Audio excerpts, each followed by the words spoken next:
Patience, my brethren.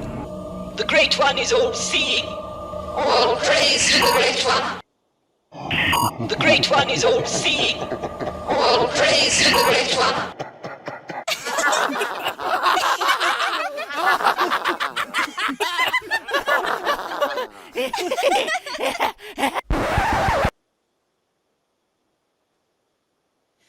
Do you know, I get Disparu on, the Great One himself, and what do? They balls up the blooming stream for me, their little swines. They're gonna get sacked. Welcome, everybody, to our Thursday think tank. It normally is, but I've called it Children of Time tonight for a reason. What kept us sane or entertained during this challenging, if mercifully brief, Doctor Who Season 2? Are you the same as me? Yes, it was the reviews by Disparu. Wit, intelligence, irreverence, and just fun. We saw him berate, exhale, shake his head through some surprise moments in the show. So we are over the moon and really grateful that Disparu has popped into our orbit for this special Children of Time to pour scorn, insightful commentary on the season that just happened, or plopped, or whatever. The Doctor that just went, the stunt that just emerged, i.e. Billy Piper, and everything in between. So first and foremost, welcome to Disparu, and thanks for coming on our channel again. Hello, yeah, great to be back. And enjoyed the streams over the time, especially as the show got worse. I did like at the start of the episode, I kept getting messages like, you know, this is a lot better than season 1. Like, you haven't seen the new writers yet. yes. And I'm sorry about the thumbnail, because it makes you sound like when Donna Noble in Starbreeze said, I will descend if anyone picks on Rose Noble. Disparu descends. It sounds like you're angry. Descends. Oh, yeah, the first time Tennant came back and met her, she slapped him in the face immediately. That was a sign of what was about to come, wasn't it? Yeah, I know. It was like, God almighty, you get your doctor back and you're just beating him up. Yeah. Oh, that was... I keep forgetting plot threads that never got answered in the series. So Meep was like, oh yeah, my boss is here. Nothing. But like 2 series, we're going to mention him at the end as a thread for some possible future. Yeah, I might just end this stream in a minute and just leave it open-ended. I thought it was going to be the Ronnie. I was like, oh yeah, she's been after him all this time. No, nothing. Who cares? Well, I've got my friends on board. I think it's going to be quite lively tonight. But let's pop up to Edinburgh. Where Joe, good to see you. Hello. Joe's first time on this channel, and I hope it's not the last. So, Joe, settle down and feel relaxed and enjoy yourself. We're going to see some clips and everything from season 2. Oh, joy. And to fulfill the quartet, we've got, just from the same hometown as me, Sean. Let's go and find him. Hiya, Sean. Evening. Thanks for He's having me. always muting and everything. But yeah, I was going to say, there was like a delay as if he was in Australia there. He goes for dramatic. It's the lag. Yes, you're a lag. Alfie Jack, straight on. Thank you very much. I will put the Hoopettes on at various points, but you've all tuned in for Disparu, so I know where the stars are. It's not the Hoopettes, it's not me. We'll get going on this. But thank you very much, Alfie. Should Kate Beckinsale be the next Doctor and in the Barbarella costume? Do we want a woman? I mean, am I allowed to say that? No. Well, No. I mean, I might make an exception for Kate Beckinsale. That is the key there. And all we have to do, look, as long as the Doctor dreams her, he's going to probably top his next generation to turn into herself anyway, so that's always the key. We can have anyone we want at this point. Yeah, we've already done 2 seasons of fantasy, so let's do 2 seasons of Shooty's Wet Dream. Let's go for it. Let's just do the lot. One of my favorite lines is where I'm like, how are you going to explain that? Because you've broken your own law of the Time Hotel, and they just had someone go, it's a magic door. And that was their sci-fi explanation. I know. You see some streamers saying RTD, he's got worse, and maybe he's in a bad place, and they go a person.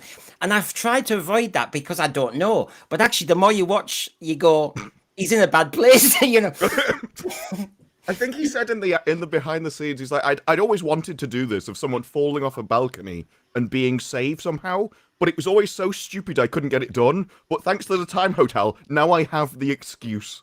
Like, this is such a terrible reason to do a scene. The excuse, indeed. That's Well, That's one way of putting what happened on that balcony. Well, How And did then he she not opened the fall door off? in space. I'm like, how did that track a Yeah. wall? I'm so confused. and Anita, what a brave woman she was, because she opened that door. Mind you, no, Disparu, your bit on the review was classic. That bit about Yeah. the door was static, wasn't it? Yeah. Oh, no, my favorite bit is where he grabbed the door frame that didn't exist because Yeah. it's sky. And I'm like, you are now just touching clouds, let alone grass. That was And there was a door. There was a door there already. Yeah. I pity the poor person that rented that out in time and space. It just. so Disparu's version is quite right, that the door is actually just static, so she'll have just missed him. Yeah. However, even if you go for the stupid version that the door followed the balcony down, you know, bless her, what a great hero Anita is. She works in a hotel, she's working her way up management, and suddenly she opens this door and she's off to hell. I mean, This is one of those things where you do something and don't think about its repercussions at all. So now, every single time throughout time and space the Doctor dies, it's because Yeah. she no longer cared about him. Like, she's like, I don't care, I hate this one, he can go. I want a new one because maybe this one will like me. It's terrific. and I think the most disastrous bit, Sean, was as a good old Doctor Who fan, my favourite bit was the Day of the Daleks. So when they showed me John Pertwee and a few Daleks going past, I wanted to stay there. Well, I mean- do you know, it was that scene. I thought they were going to go scorched earth, and I made no secret of that. At least that might have been entertaining. But when they started looking at all these different doctors, I thought, oh God, what are they going to do? And then it was just leading up to Rogue and the Doctor dancing. And I just thought, oh. And then I was like, are they seriously trying to sell to me that she didn't realize? Like, the Doctor lived with her for a year, and she never realized that she wasn't he wasn't. They weren't the same type. It was just bizarre. It was just really, really strange. Absolutely And I bizarre. just thought, I've watched the episode once. Don't need to see it again. No. Well, this is the problem with season 1 and season 2. Do you really want to go back? I mean, how many times? Go on to this way. I'm keen to know how much you punish yourself. How many times do you go back and watch it in the end for your shows? Oh, no, I watch it normally first, which is the worst bit because normally I speed things up, but for these, I have to get the full cringe. And then when I do the review, it's just one through. The issue is it takes hours. Though these did. It took hours to record, and sometimes I just walk off and leave it recording, and I'll come back to just a big gap in the recording. Like, I was really pissed off in this bit. I've got this nasty feeling that you're about to say then, it's like an edit, you're about to say, it takes a long time to film these streams, everybody, because I have to talk to my counsellor, because I'm so upset at what I'm seeing. Well, I've learned that I can't stop the recording because I forget to start it again. So if I did go somewhere, I'm just leaving it going. I am not going to waste the time and have to go back and refilm it like I've done in the past. So, but yeah, it's only twice, but generally in a review, you will see me get more angry by the end, and it's because I've been here for like 4 hours, and I've watched every single second of it, like, in detail, and you have to concentrate on it. At least when you're watching it normally, you can kind of switch off or look at your phone and stuff. It's Yeah. Well, let's get going. What I'm going to do is I'll introduce certain, obviously, key topics that every fan is talking about, just to really enjoy reviewing it. Then I will show some clips from season 1 and 2 with RTD comments, Julie Gardner and everything, and I will keep interrupting it, and we're going to riff off that, because I know you've tuned in to see Disparu on good form. He looks as though he's on brilliant form, I have to say. I want a bit of what you've got, Disparu. coffee. Lots and lots of caffeine. keep serving it. So anyway, here we go. So the first item is obviously, you know, the world was going wild the other day. Apparently, I'm hyping up like RTD here. Billy Piper's back. There's a regeneration. Shooty's gone. You know, dust to dust and all that stuff. When really, previously, we'd had all the stuff about Doctor Who's axed, Armageddon.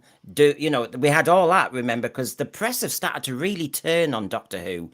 Even the lovies have started to question. So we know we're in a bad position. But in essence, our big problem was, we had the regeneration. Now, Disparu, you started on this with your review, which I didn't go there myself, but yeah, the Jesus thing. Why is he on tiptoe? Why is he wanting to blast space? Why does That's he a want to do recurring that every theme. time? the whole anti-Christianity thing has been throughout the entire series. The worst, I made a video about it, was Moffat's one with the landmine. That entire thing was anti-Christianity, anti-faith, and it just continued from there. You had some fat woman that wanted to become a star, and then she guided the three wise men to Jesus, and now he's pulling. And the thing is, all TV is done specifically. Someone would have noticed it's done there intentionally. So if he's pulling the literal Jesus pose in space next to the star that guided Jesus there, and like people to Jesus, then there is one thing: you can't write too much into television because they do it deliberately. It's a bit like if I cast a room full of people and there was some identity group that was missing. Well, it's just because I haven't thought about it. But in theirs, every single identity group in that room is deliberately chosen. So if they're missing someone, it's intentional. And if he's trying to blast the universe to move things by a degree to save one child, I mean, I don't want to watch his children and need marathons because everything's just for one child. He's like, whoa, we do everything. We change the universe for one child. However, as you're saying, if he's another Star of Bethlehem up there, the poor three wise men might be lost. I mean, the sat-nav, the last thing you want is 2 stars. By the way, there's another star. Astrid They just get coated in like the sphere that exploded. Oh no! Oh, what was that? I came from space. Well, we've all had a sat-nav that's out of date and it takes you to some dead end. So basically, you've got the Star of Bethlehem, then you've got Joy. Sorry, that's Joy, yes. Then you've got the Doctor Who one, and then you've got Astrid Peth. Kylie Minogue's up there somewhere. She's Stardust. Wasn't there another one as well? What didn't Billy's girlfriend become the one that was in the puddle? Shit, God, I hate that episode. Yeah, she become some kind of sand or something. That was dreadful. She works in a lot of car washes now, doesn't she? She's been rejuvenated. She's a chamois leather, but yeah, she's yeah, honestly, and don't even start on that bloody pavement years ago, Love and Monsters. But anyway, we had this. Disparu, I have gone mad about this Tinkerbell fairy dust regeneration style. Obviously, is right up RTD's street. Why would you want to destroy your time-space machine? What, because you're a diva? Well, I don't even understand how it works. If it's energy meant to regenerate him, so it essentially gives him new cells, it's not time energy. I know they call them time. It's like, well, he's got time in the name. That must mean he's made of time. No. And if he is made of time or whatever, if he's got special time powers, why can't he remember when time's changed? Like I swear that used to be a thing in Doctor Who that he could remember previous timelines and stuff when he changed things. And now it's like, no, he's just a normal pleb. I don't. And changing time 1 degree, time was never changed. That baby never existed. It was a different reality. So the timeline got reset to how it should be. And he's like, no, it shifted and removed a baby. I don't know how it's even supposed to work. I don't know what his thing it is. And I did say, I think the better ending would have been if you gave him a choice. So it's very, what was it, Children of Earth, where he had this child. It was going to be the new generation of the Time Lords, and he had to choose, do I reset time to how it should be and put all those people back in their places and continue as it's meant to be, or like save my child? And he had to basically sacrifice the child to reset things to how they should be. That would have actually been an emotional journey, something you'd have to sacrifice. And you could have actually shown him crying for the first time properly over something that actually mattered. Like, he's just lost his baby. But instead, no, everything's magic again. Nobody dies. He's completely and utterly changed other people's lives. Now Belinda had to suffer some poor man for a while, and he left because he can't stand her. Like, he has destroyed people's lives in this. Yeah. In the old days, Doctor Who would just take off in the TARDIS, so he didn't explain things. It's like, I haven't got time for this. I always remember the Curse of Peladon. He just got in the TARDIS. Let's not explain. The Earth ambassadors arrived, and off he went. Nowadays, as you say, there's all these girls in every port. There's people upset everywhere. He's like one of those randy sailors. Except he's everyone's father now. Apparently, you're like a father to all of us. Well, that's why I called it Children of Time, Joe, tonight, because God, that unit. We've got to start on unit at some point. But honestly, where was the kid? I wanted the kid back on his firing scooter thing. Yes. He sounded like he was 65 and he looked about 13. That was the strangest character I've ever seen in a TV show. Just gone. Just gone. But I mean, honestly, that Kate Stewart. I mean, you know, oh, she's the daughter of the brigadier, and we're all supposed to genuflect, and she's given lines as lame as, I suppose we're all your children, Doctor. What? I mean, Because you honestly, saved me. she's a military. She's like NATO command, and she's waffling on about Trump. We're all your children, really. I mean, what the hell? Honestly. So yes, this looked too animated to me. This anyway. And then of course the Joker arrived. Honestly, was she on vibrate? Because she was like, whoa, woo. And I mean, honestly, the gurning going on. I used to go mad about Sylvester McCoy when he gurned into Paul McGann. But you know, I do wonder if they're overcompensating because they're like, look, we're only going to show your face. And so they're like, all body language goes out the window. Like, how on earth am I going to show my regeneration just with my mouth? It's essentially what you had to do. She was almost, I mean, I do like Billie Piper, but she was almost, you know, when Lady Cassandra was in New Earth and they could play it up a bit. And she went a bit like that, I thought, you know, that hello. And I mean, Joe, I thought that, do you know what, Joe? I thought, to be honest, you know, in the first series, you know, the good old famous first series with Bad Wolf and Parting of the Ways, when what did she suck the whole TARDIS space and time vortex, and then he kissed her back. You know, it was all this about, you know, well, couldn't she just turn up and just take all that vortex air back and just kind of, I mean, in a way, I'm making this sound terrible, but Disparu's been there with his review yesterday where it's all sordid and anything's sexual, possible. Really. It's magic.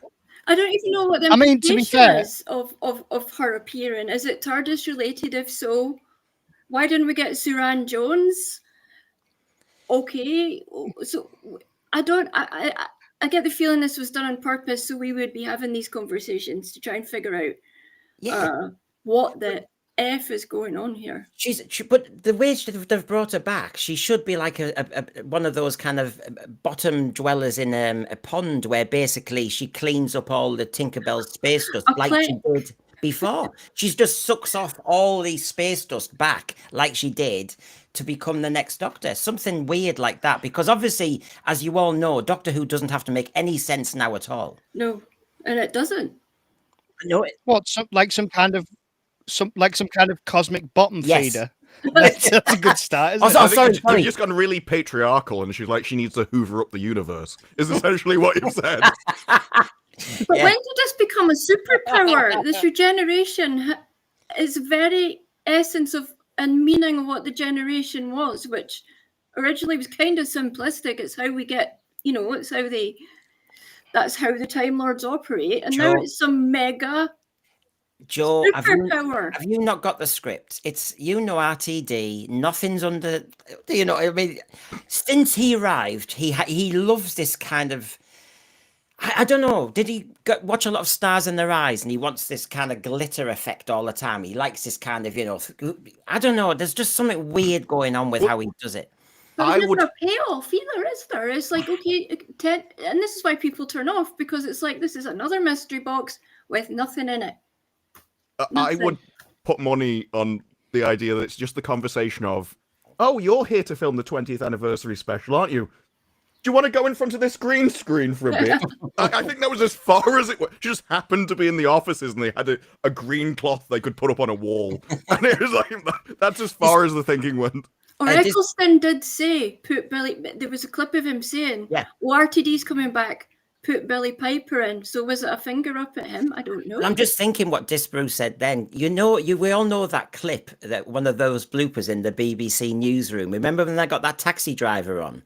And they thought he was an IT expert years ago, and the face on him. And so basically what you're saying, Disparu, is somebody was in the canteen and they just put them in front of a green screen and suddenly they're the next Doctor. I think she just turned up to film that and they're like, well, wouldn't that be a better ending than just fading to like orange goo? Yeah. Can you imagine this tea lady with a fag in her mouth? I used to love Hattie Jakes and Carry On Abroad. These bloody chippins, and it'd be fantastic. But anyway, We've hired an unknown this season. yes, we're bottom dwellers, so to speak. Mind you, that was an unfortunate phrase by me. We've just had the 15th Doctor. I mean, bottom dwelling was going on all the time. So anyway, so we've all seen these doing the rounds, haven't we? I mean, I think we've all got our preference. What the face we could have seen. Me and Joe were saying the other day, Disparu and Sean, the Valiard. That's just been kind of out there, but you know, Paul McGann. I think Somehow would still be more masculine than Cutie Cat. Yes, it takes a darker edge in the future. And My favourite was someone photoshopped Rowan Atkinson as Mr. Bean on a. Yes, Yeah. yes, a Madge from Neighbours. Oh god, That was Joy. that was Every episode they spoke about Joy throughout the entire series. yeah, that It's was like, that was Joy after she'd had the gastric band. Yeah, that was. yeah, a little bit smaller than a normal form at this point. Yes, I had there are side effects, everybody. So, John, thank you very much. Sorry. The Christmas special will be Billy, Honey to the Bee and all her hits in the TARDIS. It sounds as though they were, I don't know. I get the impression John had a kind of poster on his wall, something tells me.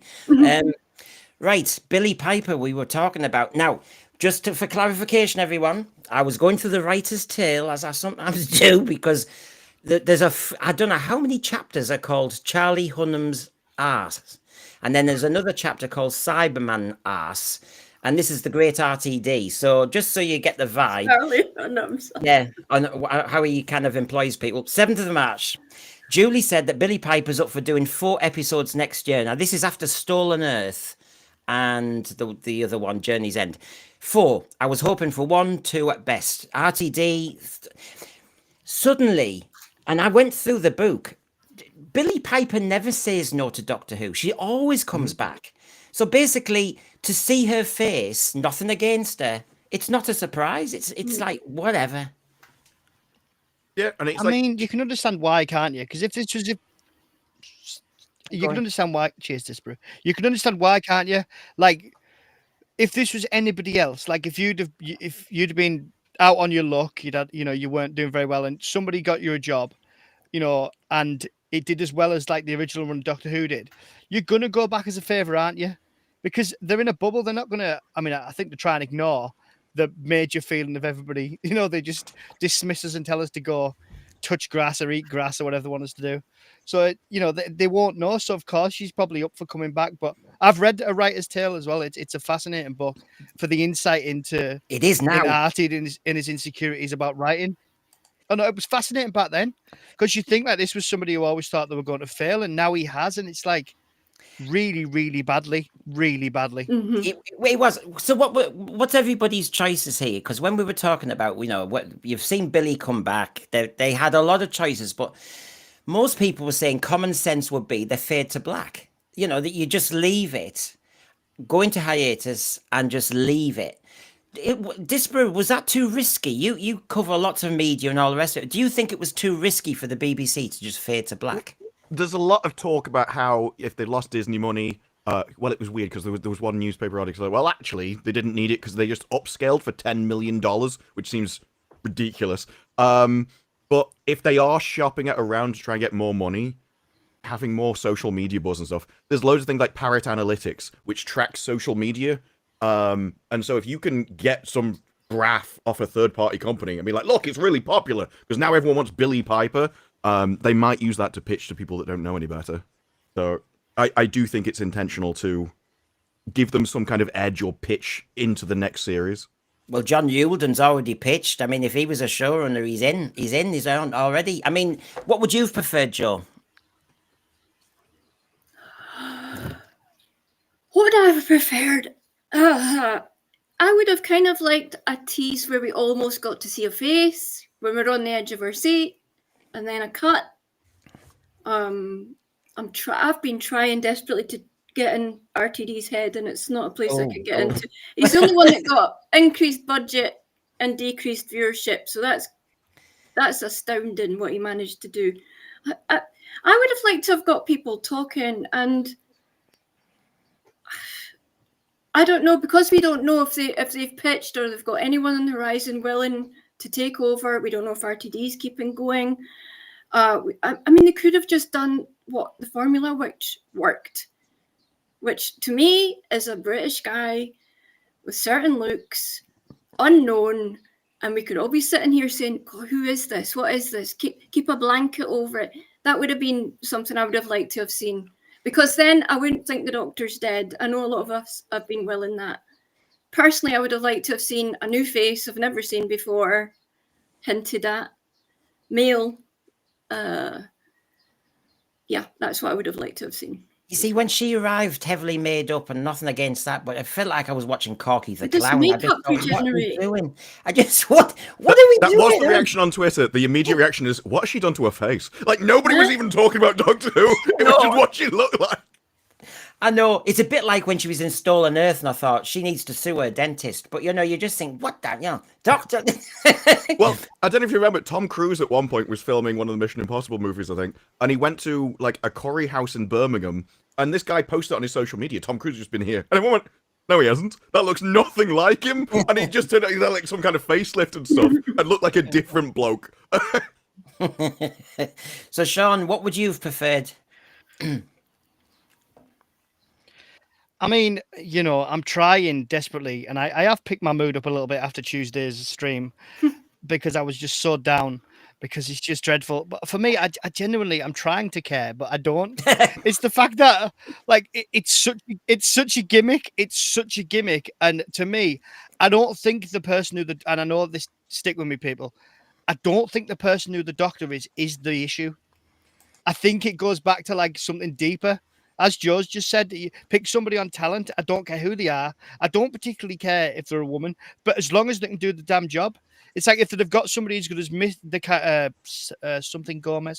Gomez, Yeah, who played Missy. If they've got somebody as good as that, Yes. I'm on board. Mm-hmm. But for me, if it's going to be RTD, you could have got the best actor in the world. If you're going to give them those scripts, dear God, there's no point. You've cut the legs off before you've even started. So for me, I honestly, I'm just not bothered. I don't care. I'm that out of it now. Well, I am relieved because as I've put on the screen there, Jinx Monsoon coming back making sex noises. I mean, it was good enough for Devil's God. Can you imagine it? Ta-da!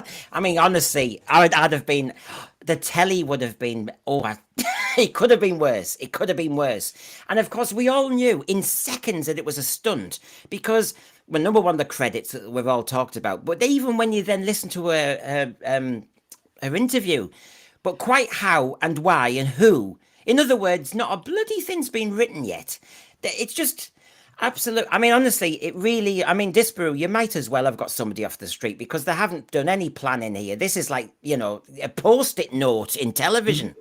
And that was even, and this is how bad their scripts are. Her response of, well, why, how, who, when, that's for their future. And then Russell T, they released a press release where both Russell and her used the same words in the same statement back to back.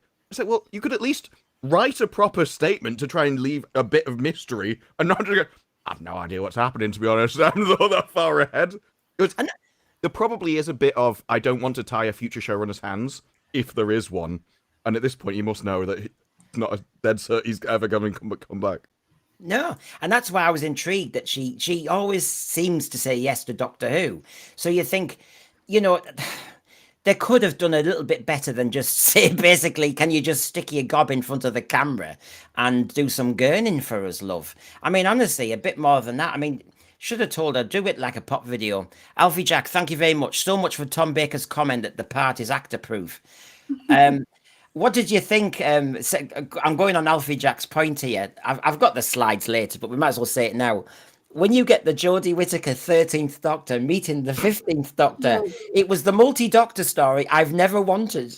Arguing which one's better out of the ones that everybody thinks are the two worst. And you're like, no, you were the best male. And like, That's the only thing she's got. She's like, well, I was the best female doctor. And it's like, well, I'll agree with that one. Yes, yes. You know the comedians I used to do kind of that they kind of say all who their friends are or something or contacts, and that you see a very long list that falls on the floor. She's the best female doctor, and you see this. It's like, all right, well done. The trophy too, but of course. To me, it reminds me of the Les Dawson when he did all what was that face thing he always did? You know, that kind of they put their head in a tire, and then they pull that face, and of course that gurning that they do, and it's like the two worst doctors having a kind of fight over who's actually better out of the worst. And she outclassed him. It was her, yeah. That was the worst thing. The thing he should never show allowed on the screen is the direct comparison between the two of them to definitively prove that he is the worst doctor. They could have had his doll on. Can you imagine if it was the 5 doctors and Barusa had all the character options figurines, and then you had the Shooty figurine next to Shooty? That might have been a problem. That could have brought both their Barbie dolls out. They should have just made one specially for her if she doesn't have one. Oh God! So this is, by the way, this is our warm up. I mean, I'm doing this as the blooming warm up, but gosh, I was so distracted by the Billy Piper gurning and all the rest of it, and just what disaster had happened in that episode that I didn't really notice that this was going on afterwards. And of course, everybody knows I joined Doctor Who. My launch pad was the Sea Devils, and I'm looking at this and I'm grieving already. But I don't know. There's something in the back of my head. I mean, Disparu, is this like Dead on Delivery? It's the spin-off that nobody's asked for. But I must admit, the trailer, and I know I don't like these, but the trailer made me think it's been taken more seriously than Doctor Who. I don't think it matters because there's nothing to draw anyone there. You don't have the Doctor, so you don't have the Doctor Who brand. You've just pissed off everybody that was part of that brand. All the actors in this are all the ones that nobody can stand in Doctor Who. So it's like, at least in the Thunderbolts, it was characters that were in other movies that no one really cared about. These people are actively not liked in the show in the first place. Like, yeah, well, let's just focus on them. And then you show this, and I can only you have made it far too human in facial features. That's got to play into the story. And I think this is one of the issues. It was no longer, what story they're going to tell about Eurovision. It was, what message are they going to put in a Eurovision show? And so that's what I think with this. I'm not thinking, well, what's the story going to be? It's, they're going to say humans are evil for polluting the sea. I know that's where you're going. Yes. We'll have that plastic island. Sean, you wanted to come in? Yeah, thanks, Brendan. Yeah, I think for me, I've heard a few people say they've tried to run before they can walk. So they commissioned this, they've done this, and it's a big leap for them to take. And you know me, I'm a new Who kid, and I think all the other spin-off shows that they've done, particularly from RTD 2005 onwards, they were based on very, very popular characters. Torchwood went off with Captain Jack Harkness. The Sarah Jane Adventures went off with obviously Sarah Jane.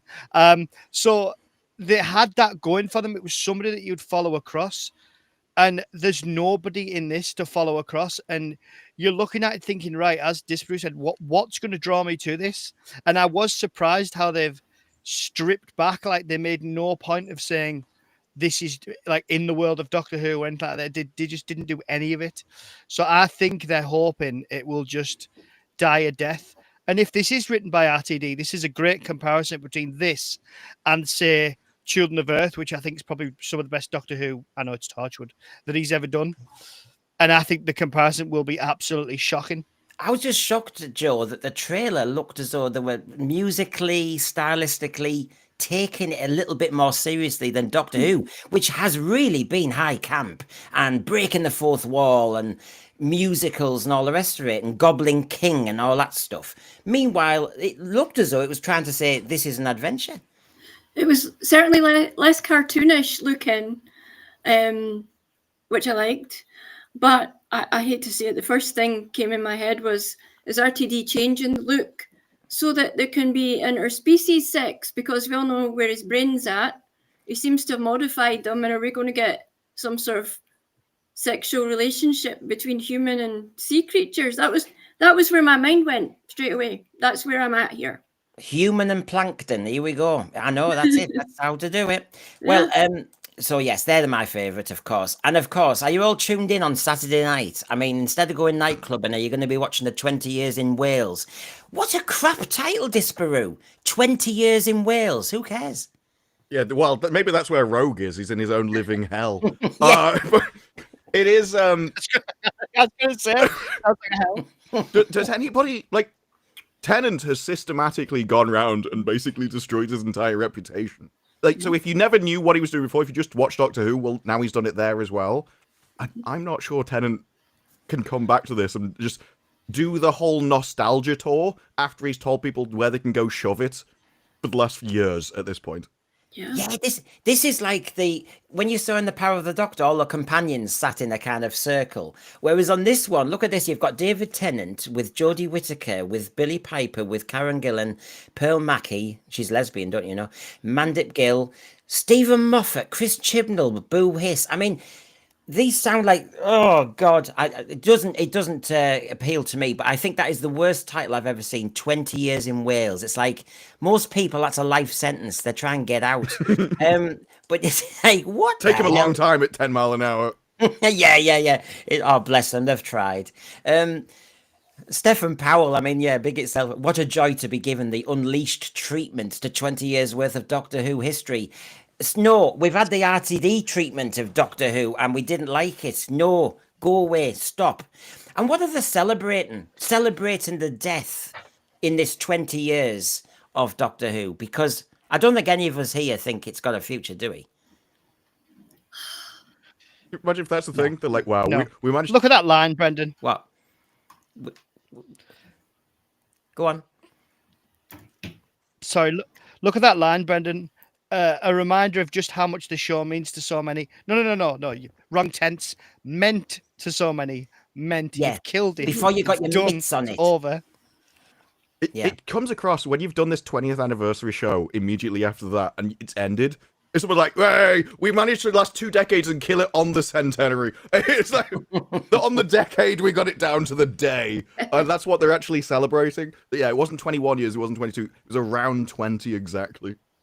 Yeah, and it's kind of because they don't know what they can celebrate apart from the number and where they made it. I mean, honestly, that's a bit pathetic, isn't it? I mean, honestly, it's like saying, I mean, do parents go back to where they conceived the kid and just say, right, we're having a holiday here because this is where we made you? Hey!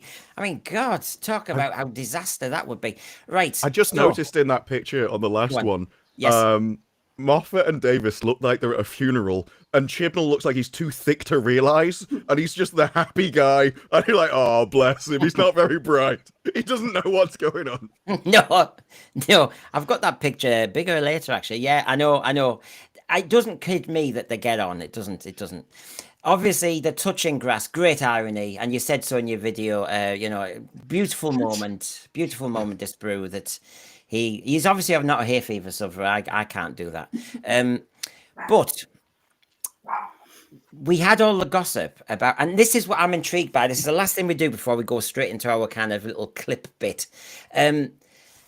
People have said there was that nightclub scene that we didn't get because they had to change the, shoot he was suddenly leaving. So you didn't get Susan. I mean, I'm quite glad about this because it sounded to me, Disparu, that Susan was going to be stood in the background like Ben Kenobi as a ghost, and then Anakin and all the rest of it. And to be honest, he's really riffing off Star Wars at the end of Return of the Jedi, it seems to me. And he was going to have Susan there hovering with the little poppy baby and Vlinks being the DJ. I think, as people have said about Billy Piper, Russell T Davies thinks he's clever because he kind of bookended where we started with Billy, we're going to end with Billy. And I think that's what he was going to do with that. He just wanted Cutie dancing in a club again, which was how he started in the very first thing. So he's just moved his ideas a bit, really. It's just, he wanted another scene of him dancing in a skirt. That's my entire theory about why he was happy. He wanted to do another twirl to see him off. It went so fast. We've all said it in our streams, haven't we? You saw Omega for about 3 minutes. He comes up, bless him, he comes up the hole, up the sewer pipe, can't quite get his ass out of it, goes back down the sewer pipe. He was a bit like a bony Larry Grayson, and they were playing Shut That Door. That was it. Bang, off he goes down again. Rani, well, she was there for a minute, and then she wasn't there. I mean, a bit temporary. And you think, did they just shorten all the action with the Rani and Omega to fit in this kind of, touching grass moment? I mean, do you think? I think it was a normal length episode, and it was all over, and then we would just cut to the dance floor and be like, look, everything's fixed now. And it would have just been a normal length. I think all the 20 minutes was just extra, and it was never meant to be an hour and 10. Poppy stuff was bizarre. It was very... Sorry, yeah. It felt very reshot, didn't it? Sorry, I've got a lag. Sorry, everybody. It did feel like there'd been very heavily reshot. And also, Brennan, just to go back to what you said, if Omega is Larry Grayson, does that make the Doctor Everard? I'm just putting it out there. Well, you can put it out there. He was putting it out there. I mean, God, that blooming Rogue episode we can't erase from our heads at all. But the thing is, he was throwing the kitchen sink at this series, and I was half interested in seeing Susan come back, and he couldn't deliver, and he had to write her out in the end because he had to sort out bloody Shooty. And I even think that some of the scenes at the start were part of the reshoots. I think anything in that unit headquarters could be included in reshoots. And so all the stuff about how we're infertile and everything, because there was a really awkward bit where Mrs. Flood was there and she was talking and she was just snapped out of existence. That didn't make any sense. And then there's a really awkward cut where the camera pans around to a different angle and now it's just Cutie and the other Rani talking to each other, and that's where they go into, oh, we're infertile and we were bud. I think all that was put in to try and make them, give them a reason to care about this baby. Yeah, you're in the middle of a plot. You're in the middle of wanting to take over the universe, and suddenly you delivered some late line saying, I am infertile. Yeah. I mean, can you imagine they really rubbed it in as well. I'm sterile, I'm infertile, I'm barren. It's like, okay, love, you don't have to keep telling us. Yeah, get over. Yeah, I know it's a difficult thing. I mean, I'm just trying to see the master in Logopolis at the end. People of the world, please attend carefully. Hold on. I'm barren. I'm sterile. Seriously. I mean, honestly, it felt like that the Rani... Did they just suddenly, in the middle of an episode, go, by the way, the world is facing Armageddon and meltdown, but we just need to announce our fertility situation? Especially Cutie. Like, it's not going to make any difference to him at all. I don't know why he was upset about it. I mean, people went mad about Jeremy Kyle doing those paternity tests and stuff on ITV. We were getting one kind of live on BBC One with Doctor Who, when basically, I'm infertile. I can't have kids. I can't poo. I mean, honestly. He even did a DNA test. Can you imagine? He wasn't the father. Yeah, he'd have cried. Can you imagine? I'd have loved them to have gone full on Jerry Springer and be like, or full on Maury, and be like, Doctor, you are not the father, and just have Belinda just screaming, going, ah!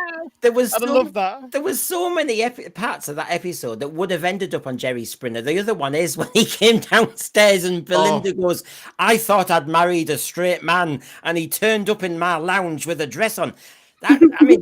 My favorite was when she said, what a surprise, your dad's home. I'm like, wait, that plays into way too many stereotypes. You cannot be saying things like that.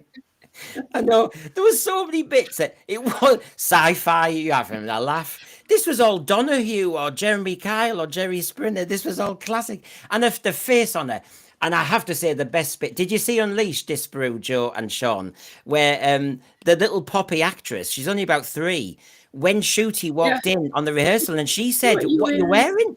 Even she knew. Honestly. The future. I'm the future. Yeah, not my future, Dad. Clear off. I'm disowning you. So, do you know what got me? It's like he actually looked quite doctory, didn't he? It was the patented RTD rug pull, but it was very early in. Like, it's just that moment where it's like you try and convince yourself, like, like a recovering alcoholic that you don't quite need that drink, but you can't help yourself as a Doctor Who fan. You've got to watch it just in case. And then all of a sudden there's a rug pull, and it was how abrupt it was. And it was like he looks like the Doctor. Oh, he's taking off the jacket. He's trying to look strong and like he's going to go into this and solve it. And then the next minute, and the music as well. I was laughing my head off. It was dreadful. Well, it is classic. By the way, I'm just going to say this last bit because I'm so glad this didn't happen. Susan turns to Poppy and says, "Let's go, Mum." But as you said in your review, Disparu, the other alternative that we were all speculating on is that Poppy was like the timeless child, but you could not, knowing what we've all said when there was a backlash to the timeless children, that Tectones are like a child abuser. There's no way you could drop that kid off with her.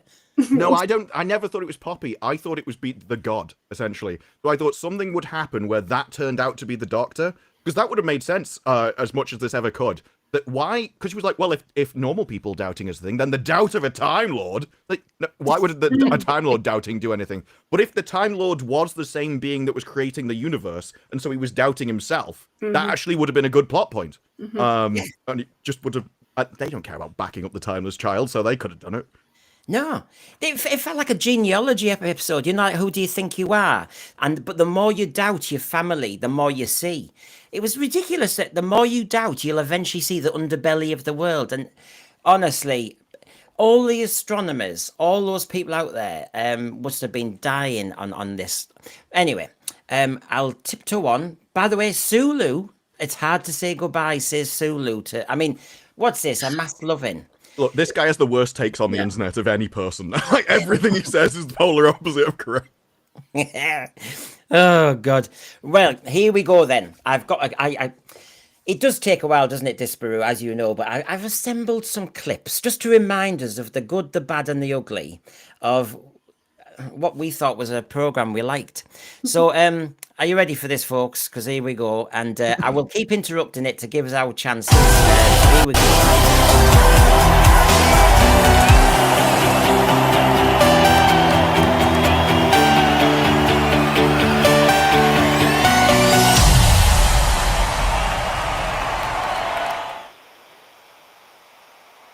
There's a punchiness to Russell's writing. I am fighting a battle. It's like he's taken the guardrails off.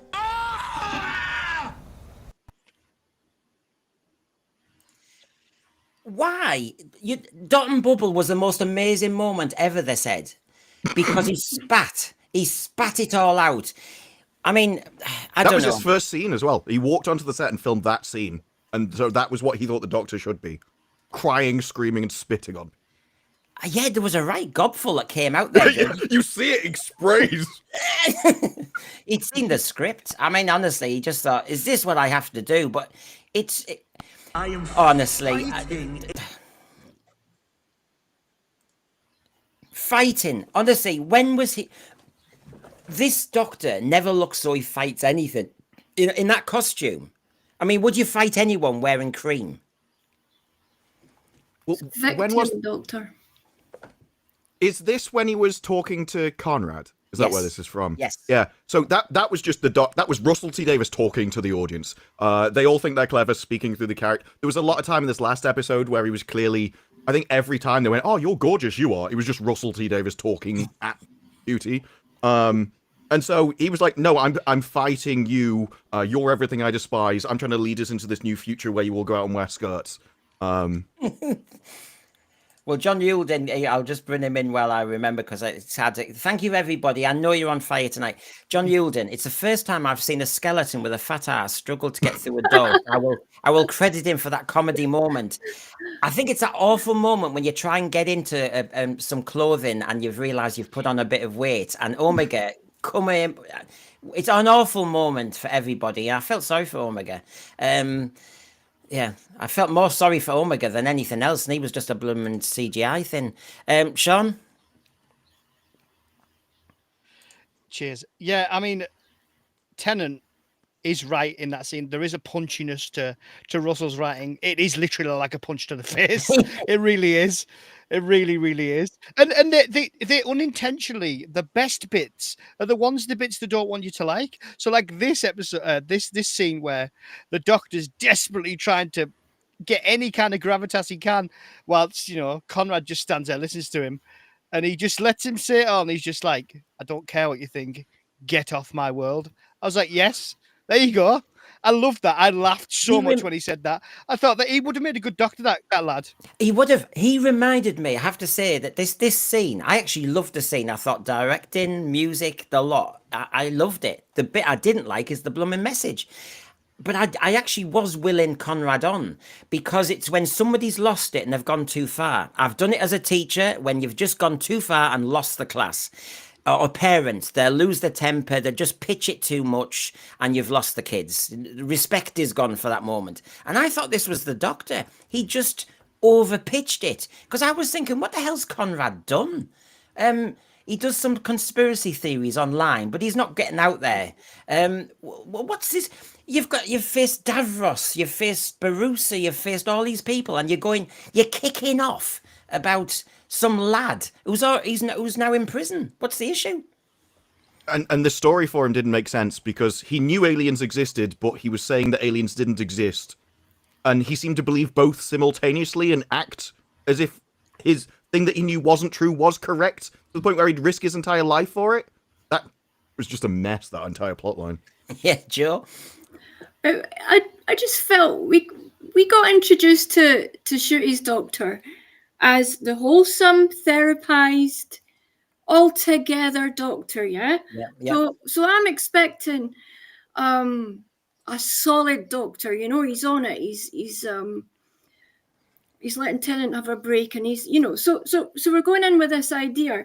The next thing, I'm getting tears, complaints, victimization, and it just never emerged, this Doctor who we'd been sort of set up to expect. So the whole thing just crumbled quite quickly for me.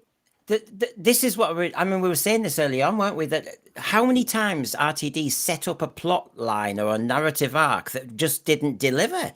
So, and his inconsistency was just ridiculous in this series.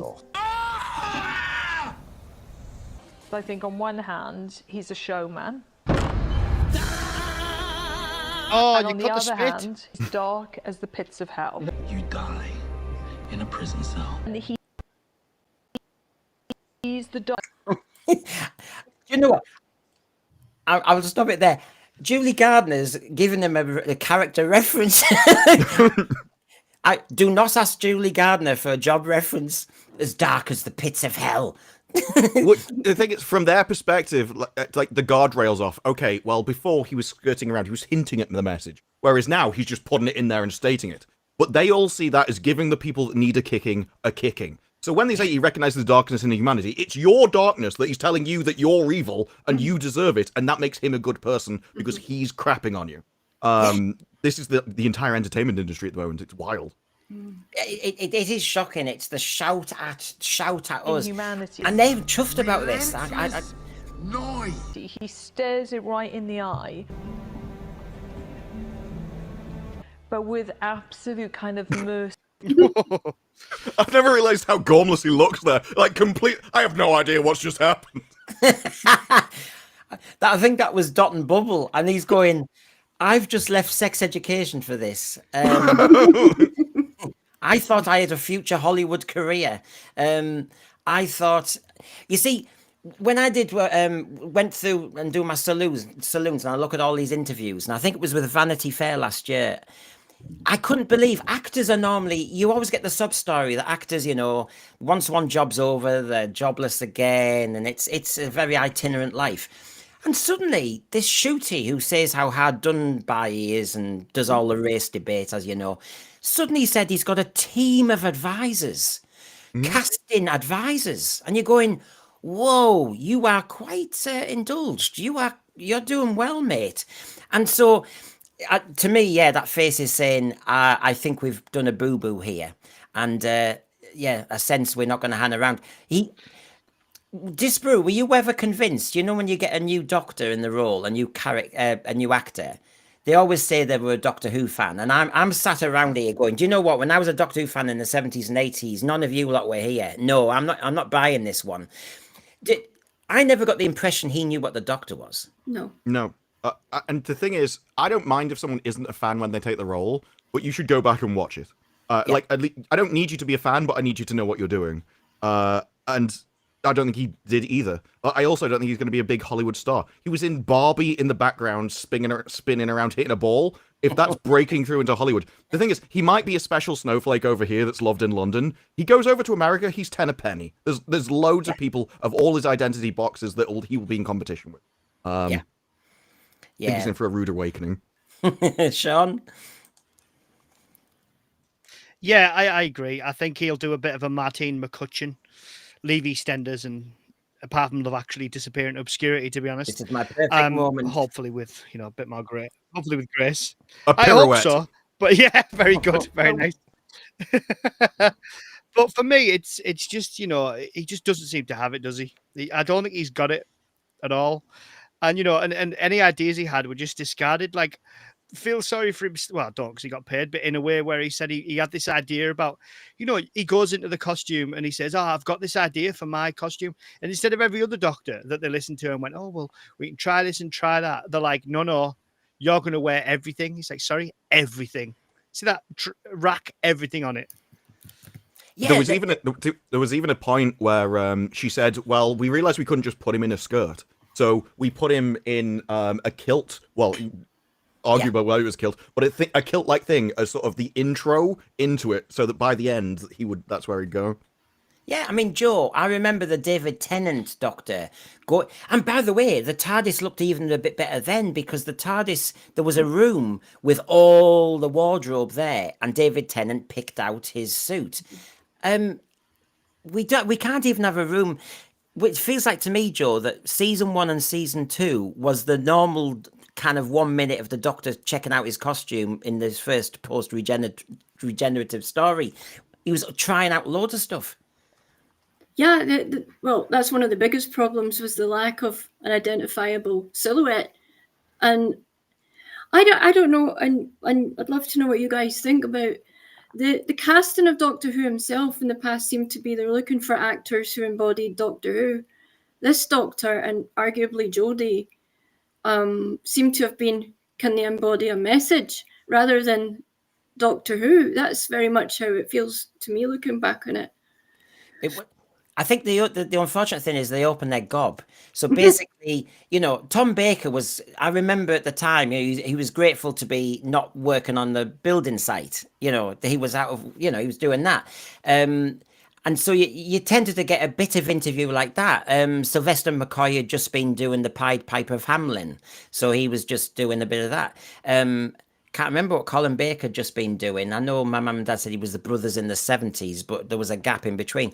But they never talked about their politics, and they never talked about, do you know what? This is a very important moment for people with false perms in their, midlife crisis. I'm representing them. No, they just represent themselves. They're an actor. It's a check. That's what it is. And I think what you're saying, Joe, is with Jodie Whittaker, white male gaze, hello. With Shooty saying there's an awful lot of white mediocrity. Remember that one? I forgot about that one. Yeah. Yeah, white mediocrity. Do you want to name names, Shooty? Do you want to win friends? With absolute. I don't know. I mean, I'll if he means Russell T Davies, I'll take that. Cowards like you. And thought and like cowards. That guy walked armed into an entire military base and somehow got to the head people. He was anything but a coward. The other thing is, I'm sorry, Sean, it's the Middlesbrough thing here. You've got that lad who's in a prison cell, so he's gonna have to kind of sort himself out to survive in prison, and he's taller as well. And I just know, being a short Middlesbrough lad, I would not have taken him on and called him a coward. I'm not expected to be decked. I mean, go straight for the stereotypes, Brendan. Why don't you? But yeah, I think, it shows you how they don't have a clue what they're making. Like, it's like that scene where he's all of a sudden in the skirt in the episode, you know, the finale. Like, it's so, they play it so seriously and so like this scene, like, oh my God, this is going to be like, this is going to be like, you know, the speech of Capaldi when he talks about war and we'll have to get round the table. It's going to be Shooty's doctor moment. And you watch it and you go, no. The other guy's just stood towering over him in his suspiciously white, you know, I wouldn't dare wear anything that white. And you just think, what do you, is this meant to be impressive? Mm. You know, can you imagine flicking this on? That's the thing. Like, I was talking to the guys at work and I said, does anybody still watch it? Because I really try and listen to people, because I know, like, when, and you know, it doesn't matter how small or how big you are, like when you're doing podcasts or YouTube, we do inevitably get stuck sometimes in our own little bubbles, if you know what I mean, of people who watch it and stuff like that. But it's nice to get outside of that and talk to people who don't, you know, and say, do you guys watch this anymore? And the guy who convinced me to watch Shooty's first Christmas special at work, and I've forever hated him for it, he stopped watching halfway through and was like, I tried to watch it, couldn't watch that rubbish, and turned it off. And he'd been somebody who dipped in and out. He said, I like Colin Baker, but I didn't like that Doctor. And I dipped back in for Eccleston. I watched Tennant. I dipped out for Smith and Capaldi, and I didn't really like Capaldi. And these are people would always come back. It's like if one Doctor wasn't really for you, you didn't quite like it, you know, you'd stick with it, and then, you know, you'd try with the next one. But the thing it's is, just though, lost itself. we've gone into a situation now, though, where the people like me who've stuck around just waiting, that, you know, if it's a Doctor you don't like, you just wait for the next one.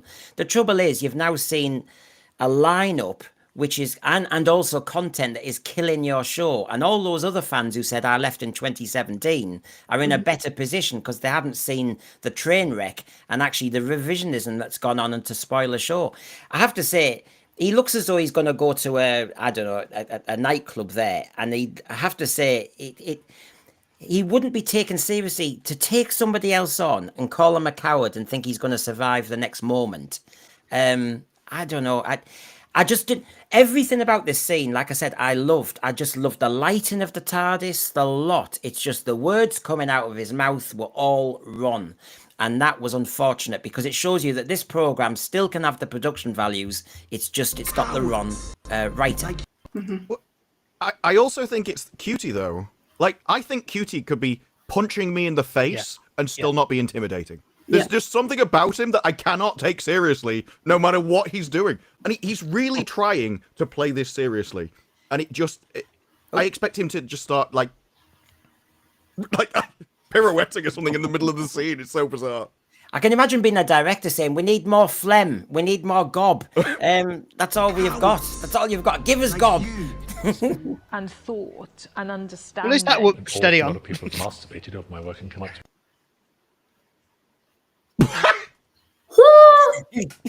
What? I've not seen that one before. Oh my God, I haven't seen that bit. Where's this Brendan? That's the plan. Yeah, you. Oh my God, that is incredible. That is brilliant. I wasn't expecting that. Okay. Oh my God. Honestly, you know, some writers say, thank you. I was always wanting to win a BAFTA. I was always wanting to win a BAFTA. No, we wanted to win a tissue.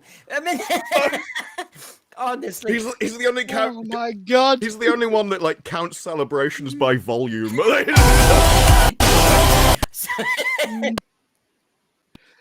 Sorry, it's gone to, but I know where it was. Sorry. We'll call it. Can you imagine him talking to his friends?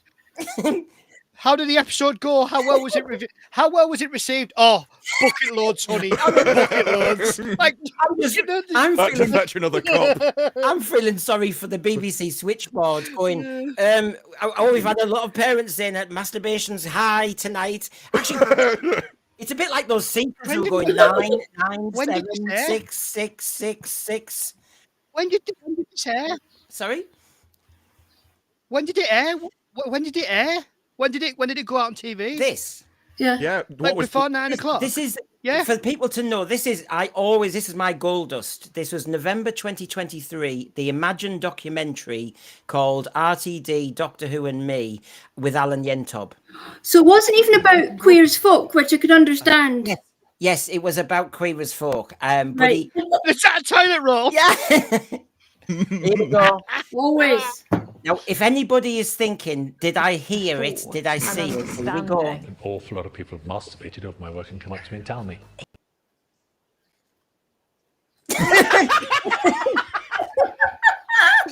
How did it get better? No. Long? RTD. You misheard them. You misheard them. They said your show was wank. You misheard them. Honestly, I knew that line would get you. I mean, honestly, I can't imagine he's obviously proud of it in some shape or form. I mean, so I want to know what his response is. Like, if someone came up to you and just said that in the middle of the street, you'd be like, this is a little bit odd, mate. The thing is, Disparu, if you resaid that sentence again and just said in the canal street, because he only goes down one street, Disparu, so he goes down Canal Street and everyone says, "Oh, I really, your work gives me an awful lot of pleasure." There wasn't meant to be a canal there, but there was after he showed his TV show. There you go. So there's the evidence, everybody. Screenshot it like hell. An awful lot of people. Oh God. So when you're all sat there crying over how season 2's finished and the treatment of Doctor Who by RTD, there's your answer, everybody. Maybe that's what you need to do. That's here we go. He knew when TV doesn't talk down to kids. I make my mind blank too, sir. It may not be necessary in your case. When TV doesn't talk down to kids. All of this is bogus. No. Yes. No. Where it treats them with intelligence. Oh boy. Well, I mean, honestly, the evidence is there. I mean, he's got a one-track mind. Honestly, Disparu, when you replay, it is only 1.5 Are we sure that stringy stuff is bogeys now? Because I'm not sure anymore. There's a lot of revisionism going on, Disparu. There's a lot of revision. Like Poppy. Is Poppy, the new Poppy, the same as the Poppy in Space Babies? Did she just transport across the world? Because Belinda is definitely not her mom. Like, genetically, that just doesn't work. And so I can only imagine it's the same person but moved, and he couldn't be bothered to go there in his TARDIS. Yeah, and how come she ended up in Nigeria? Yeah. You know, is that where she was? Well, she appeared in one. She was. I remember. There was a vision. And you see, you're trying to you're giving them a chance there, Disparu. You're saying, "Oh, it was a vision."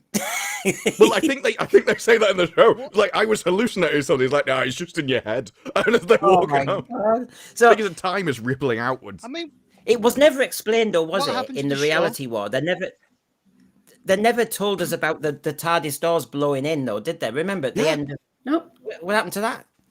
I mean, the last time the TARDIS exploded, it destroyed the universe. It's a pretty big event. It's like, no, it's fine now. It's fixed. But if I take you all three of you back, it is only it's only a year, when it was a double bill and it was Devil's Cord and Space Babies. What were your thoughts, honestly, Disparu, when you saw this for the first time and you heard the exposition saying it's bogies, it's snot, and it actually is? Oh, that bit was because I'd already given up by that point after the Tennant ones. But for this, what I really remember is they just kept going, babies, space babies. And as if they were trying to make it a new slogan that they were going to keep using. They must have said it like 10 or 15 times throughout the episode, every time they came on screen. And so this was, I actually think after all of it, I know it got a lot of slack when it first came about, but it was probably the least messaging of it all. There was one weird bit where they were it was like an abortion kind of thing, and then we got a ship into another planet. But all of that was kind of consumed with the later episodes and what they were hating on people for that. Of all the things, Joe, to start the series with, Ian Levine's kicking off on Twitter. Well, hello. But he's kicking off again, and he's really lining it up against RTD, saying, why the hell did you start with Space Babies? Yeah, it was utter crap. Utter crap. I wasn't a fan of Shooty's casting. I keep coming back because I don't know why. Hope I wanted to give up, so we came back and we got babies, bogies, nonsense. That was after we got the goblins and babies being sick. There's a real babies thing going on, which I don't, which is getting tedious because we already had the mystery baby left by the Jedi. They didn't turn out to be a Jedi. Bogies, babies. Was an utter disappointment. It was terrible, absolutely terrible. I'm trying to imagine Bad Wolf, who have put money into this and are chuffed to death. They've got a deal with Disney and the BBC, and they read this script and they're going, RTD, hold on a minute. It says really bogies, and methane propels the ship. And are we really going there? We're doing cartoon Doctor Who. And the ship was an arse. Like, it did actually fart its way across the universe. Can you imagine Capaldi in that episode? I can't. He would be swearing like he would in thick of it. Yeah, it just doesn't. It does not work in any way, shape, or form whatsoever for a Doctor Who episode. You have to remember, it was Boom that was supposed to be the first one, but they said it was too dark. That's why in Boom, he's like, oh, it's your first time on an alien planet. It's like, well, she's already been in space. What do you mean? So that was deemed to be too dark. So this was what they thought was the best out of all of them. They could put anything here. I didn't know that, Disparu. Now, but if that's the case, sod's law, Stephen Moffat was destined to launch the series, not RTD. Really? RTD can't launch his own. I'll tell you what. Unbelievable. Now, Sean, you've had your metaphorical hand up there. Yeah, cheers, mate. I mean, yeah, for me, it's the whole issue with Boom. There were a couple of episodes through the couple of series where I thought if this had have had a different Doctor, this might have been a mid-level, slightly preachy episode, like Boom, for example. You know, I said to you when we reviewed it, I was really with that episode for about 5 minutes. It felt like Doctor Who. It sounded like Doctor Who. It was darker, a hell of a lot darker than the last episodes. And then all of a sudden the TARDIS lands and ta-da, out comes Shooty. And I thought, you're my problem. You're like, it's you. I don't buy your Doctor. And, you know, and as for this weird thing they've got going with ordinary people being so important, like all of a sudden it's like what's her face's mum with the street sign and Poppy. It's like, I can't wait for the Reapers to turn up from Father's Day to swarm in there and be like, Poppy's not meant to be here. Like, you know, so we're going to like sterilize this world. So, you know, I'm looking forward to that.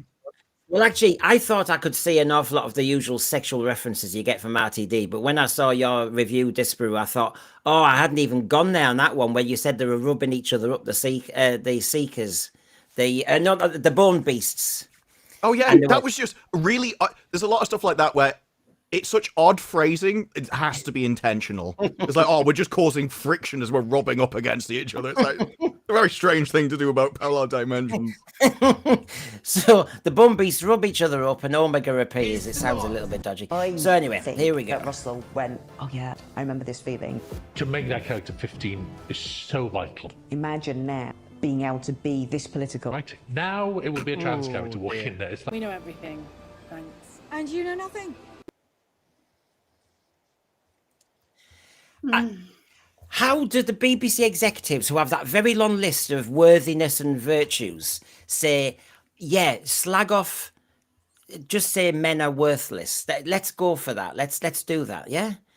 I just can't believe those lines. I think Starbeast, I still go back to, was one of the worst ones, and that launched the whole era. The thing, I remember when QT was first cast, and he was given a chance for about 4 or 5 hours until he went on with Russell T Davies and gave his first interview, and they immediately just went, well, look at this. Oh, he's gay, you know, and that's what the show's going to be about. And everyone just went, oh, no. Yeah. And so you immediately lost the audience and then came out just hating people and telling people that a lot of people, it was his favorite Doctor at the time, that this guy was worthless, useless, and he didn't know anything. Yeah. They've dropped male presenting Time Lord, though. Have you noticed that? Now everyone's a man and a woman again in the finale. Yes, I noticed you picked on that. But this is what I mean. They can't even be consistent in a year. Yeah. They just, you know, the politics is moving so fast they can't even keep up with themselves. Maybe best to go to the planet Zog and ignore what's going on Earth at the moment. But no, they want to bog us down and wreck it. Well, their own messaging can't even stand up Sorry to interrupt. No, don't worry. Go on, Joe. Their own messaging, which he's clearly gone out his way to completely inject into these two series, isn't even strong enough to hold up to its own scrutiny. And he forgets. I mean, you saw the quote there. Yes, he's talking about Queer as Folk, but as he was talking about Queer as Folk, you see that he hasn't written another Queer as Folk at this point. I mean, he came back and did a little bit, but with Doctor Who, he's done the Queer as Folk because he said, and this time we'd have a trans character age 15. Well, I'm sorry, the only show I'm aware of where he's done that is actually Doctor Who Star Beast with Rose Noble. And he's brought back this 15-year-old Rose Noble who has now been elevated to top unit executive for Catford shoplifting duties. I mean, how come Disparu? I don't know what your background is with tech, Disparu, but it's amazing that she basically didn't finish her schooling. She then suddenly was drafted in to check on shoplifting in Catford, and then in the reality war, she knew how to do a biosync thing up for the transmat.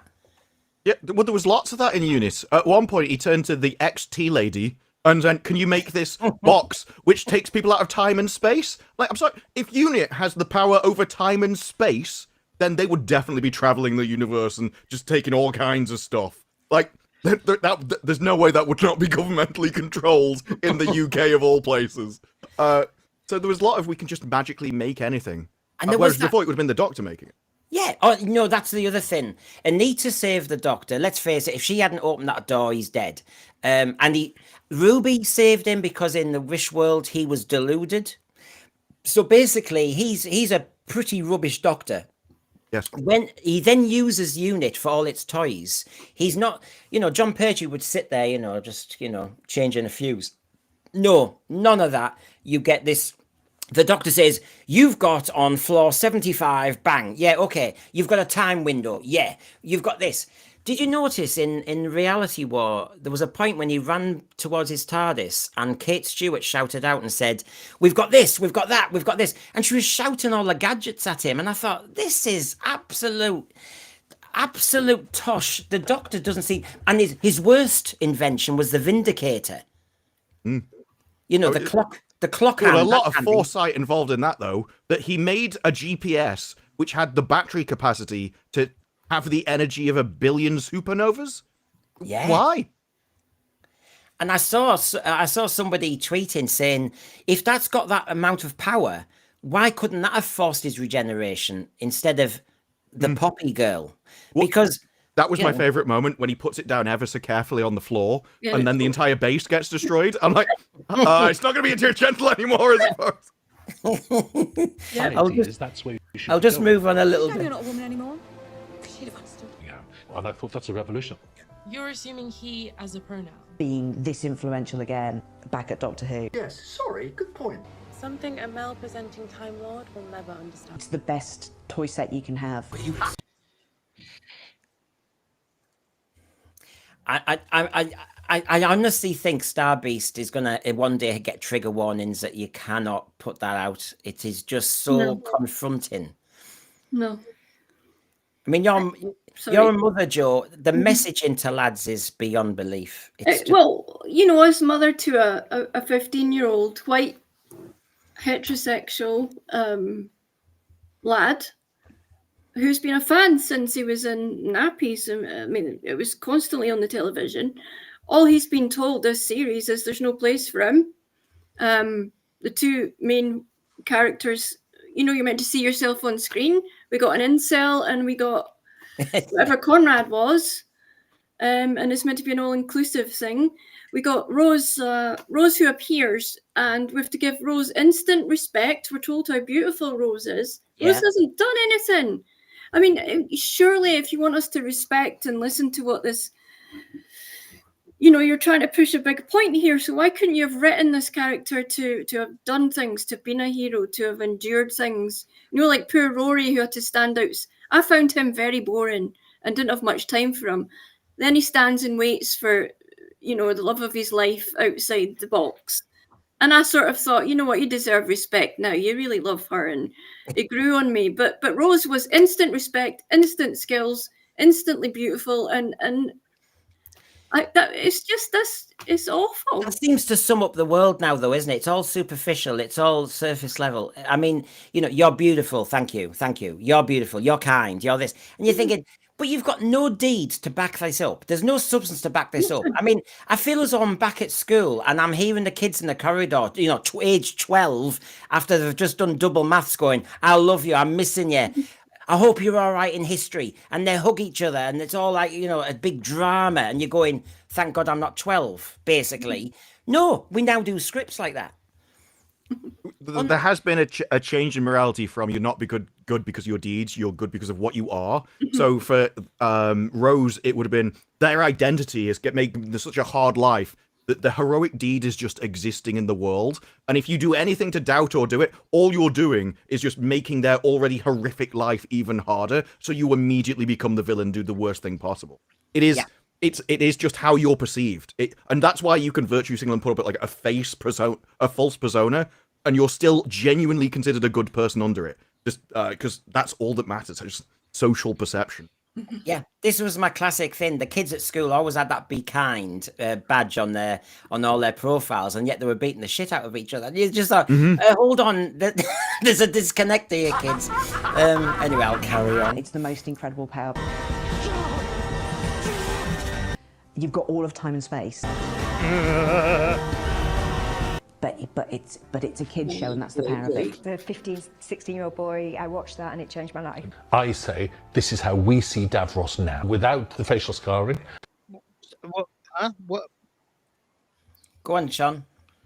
Sorry, no, I was confused by what she said there. Very confused, but go on. No, she's not. She's a female director, but she's saying what she heard on Canal Street when she goes with RTD. Oh, sorry, I thought she was saying. Sorry, I thought she was saying I watched this when I was a 15, 16-year-old boy, and I was thinking, no, no, really, I genuinely, that wasn't, never know that wasn't a nowadays. joke. I don't want to presume. It's a modern world. Yeah, I know. She's a top producer director. Actually, she was in there at the beginning for Creever's Folk when nobody else would make it. She's kind of been his wing woman basically on productions, but the Davros thing just won't go away, will it? And some people were saying the Daleks might come back this series. The rumors, Disparu, they were saying that the Daleks might appear right at the end and they did kidnap the Doctor. Well, yeah, they did. Yes. It was like, well, we've got to renew the rights. It was like, just put him in somewhere for a few seconds. But remember, she could have saved the Doctor in that scene. She could have just moved the door a little bit closer and just dragged him off the table and gone. But she couldn't be bothered. Yeah, and it's all the unanswered questions. I mean, Anita opening all those doors, does that mean I should just never watch Doctor Who again? Because basically, like Clara, she seems to be able to open the door at any point in the Doctor's history and save him if she wants to. So basically, shall I just go and get a life? Because I can't see any reason to watch Doctor Who anymore, because a magic door, a magic trick, bye. What's the point? I'm half surprised we didn't have Rogue standing there. She went, oh yeah, I went and got him. I just opened the door next to him. It's fine. yeah. Shooty, he's actually by. I've checked him out. Yes. Alfie Jack, thank you very much. How was a 15-year-old? He's bye. I don't believe that. I want like a signed confession from whoever the woman was. I'd have to see video evidence to people believe that kind of thing. Well, the thing is, Disparu, that we were just saying how, all you have to say is you're beautiful and you're kind. You don't have to prove it. So, he'll just say, I'm gender I would eat fluid. olives out of those dimples. Like, even when it was a woman saying it to a bloke, I'm like, I can still tell it's Russell. Like, this is not how people behave. So, Alfie Jack, thank you. How was a 15-year-old full trans anyway? They never went there, thank God. But it was never explained because she never was in the blooming thing. She appeared because she was getting bullied on that scene in Star Beast. She sat in a bloody shed making some crappy toys. Apart from that, we didn't really see much of her. Then she got all pious and up herself in the giggle, started telling a millennial space-time traveler that he hasn't got a clue. And then she's just appeared again as an expert on biosyncing your transmat. Honestly, she's got no narrative impact. I can't see the point of it. I tell you what, when we will one day talk about the waste of budget in Doctor Who on this and that and the other, we didn't need Omega. That could have been taken out. What a waste of time Omega was. It's a shame. It was a good effect, but what's the blooming point? The Bone Beasts amounted to nothing. Bye. Take them out. Lagos. I mean, the story in the engine, when they spent a whole day with 80 odd extras to do that whole Lagos market scene, all for him to just walk there and smile. Oh, the Doctor likes somewhere in the universe. What a waste of money. Absolute tosh. I'm just checking who wanted to come in then. So go on, Sean. I had a question. Did Rose make the hoopets? Did she make them in the little shed? Well, I'm just with our hoopets. I'm thinking, oh God, help us if we have to get a bloody Billy Piper hoopet. Jesus Christ! Mind you, put a wig on the cutie one.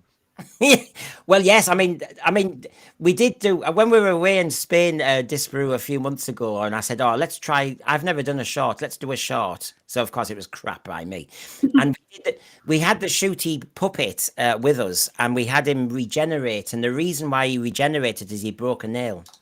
And I thought that was very relevant. There you go. More damage than he took in the actual episode. Of the fact that we have, and instead, Speddy splits in half. 2 doctors.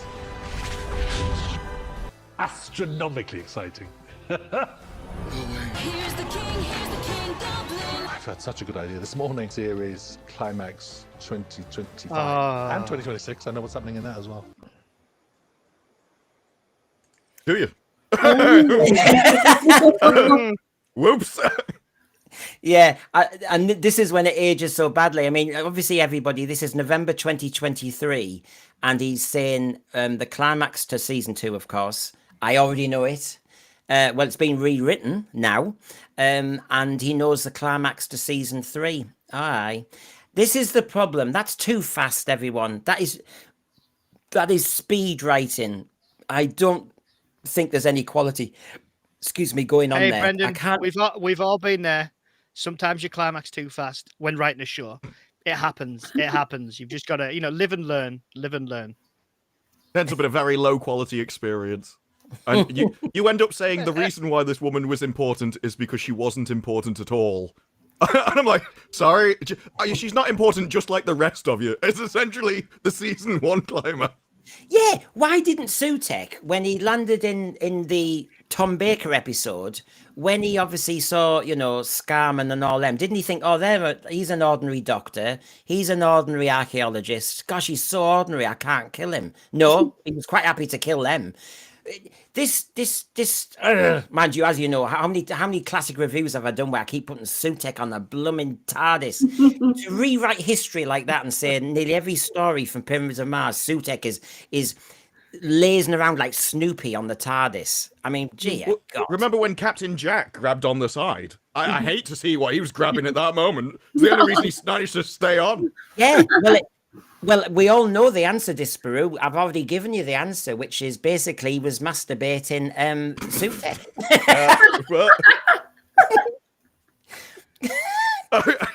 I have horrible questions now. So many horrible questions. Sutek the Great Destroyer. Well, he's got other names. The TARDIS went to the end of the universe to get Captain Jack off it, but Sutek, nah, it's fine. I'll just go around with that on me. I love that photo from the 50th anniversary where someone superimposed like 3 Suteks on like the 3 TARDISes next to each other. Like, hey. I love that. Didn't he get dizzy? Because like in the Runaway Bride, they had that sequence where the TARDIS is spinning over the motorway. And Sutek must be going... I mean, did he want to just see M25 snarl ups as Sutek? He must have been thinking, why am I doing this?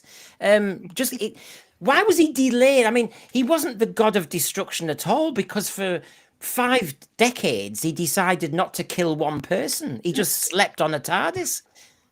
I mean... Didn't he fancy just a Chewit? I mean, the Chewit monster was more vicious than him. If he was eating bits of the TARDIS, it slowly got shorter over time, and nobody knows why it's going. Oh yeah, wasn't it? There was the time. where the TARDIS shrunk or something, or the doorway Yes. shrunk, and they couldn't. Yes. Oh yeah, Did he go with it? Oh, it was there was a little mini version of him. Yeah, Sutek is looking down at his... comes like. Yeah, Sutek's going. There's a very strange feeling inside me. Where's that TARDIS gone? Oh dear God, what's happened here? Yeah.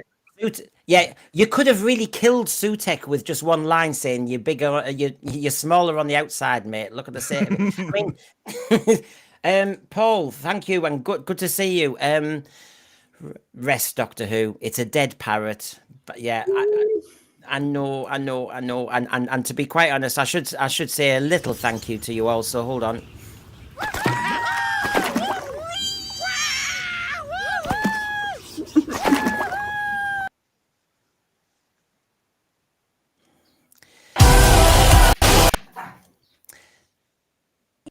I apologize. I get jump scared every time that starts. Yeah, it could be worse though. I could just jump you back to the masturbation. I'm gonna go and get that clip. I'm just gonna randomly put it in a video. Yeah. For no reason, no context. I tell you what, I mean, because obviously when you came on our show last year, you were joining Friday Night Tights. I was just thinking they've normally got it all covered, but I tell you what, I don't know how many people sometimes have seen that clip because it's gold dust, isn't it? I've never even heard about it before. Yeah. Oh well, I've now destroyed Darty Nothing D. exciting.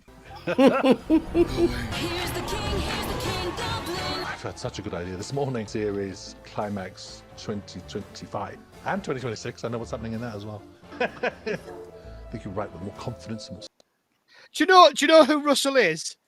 Do you know who Russell is? He's like the Walter Mitty. It's like you come in on a Monday morning, you're depressed, and you all go, "What'd you do at the weekend?" "Oh, it was my nephew's birthday." "What did you do?" "Well, went up the Pyrenees, met a few prostitutes on the way up." "Oh, what a night." "And I beat the world record for climbing the whole Pyrenees range." And you go, "All right, fair enough." And they leave the office and you go, "Oh God, is he talking rubbish again?" That's what he's like. It's like he's stood in the corner, like, "Oh, you should see what I've been doing." You're like, "Oh, get a grip, mate. Like, don't talk, just do." I can see him in that Disney meeting when they apparently ambushed him. Shouting out Sutek and the pantheon of gods and all this tripe. And you can see these media executives who couldn't give a toss about the plot going, it sounds like he's got an idea, give him the money. I mean, I can see how he can kid people so easily, but it makes me wonder, I have to say, media executives are that stupid. Sack Russell T. Davis, sack Jane Tranter, sack Phil Collinson, sack Julie Gardner, and I'll come back. Just don't like being associated with those people. You're handsome, you're arrogant. I don't have a people, I don't have a home. But I don't have a job either. You don't Not now. just her parents. Well, Go on, Disparu, go on. Every time, I'm still pissed off that in the first intro to them, that woman came round from the state and went, "Oh, you're in bed, we should give you your own flat downstairs." I've never let that go. Why was this? It was deliberately trying to make this so much like the second episode after Rosa. What was it called? End of the World. It was just, the same shots and everything, just mad, lazy.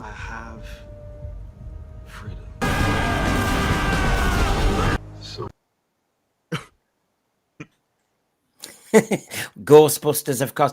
Honestly, what we were saying this the other day, Disparu, Joe and Sean, that they made a big deal that the sonic screwdriver, Pertwee Baker style, was a lethal weapon, and he had to change it so kids didn't kind of, treat it like a gun.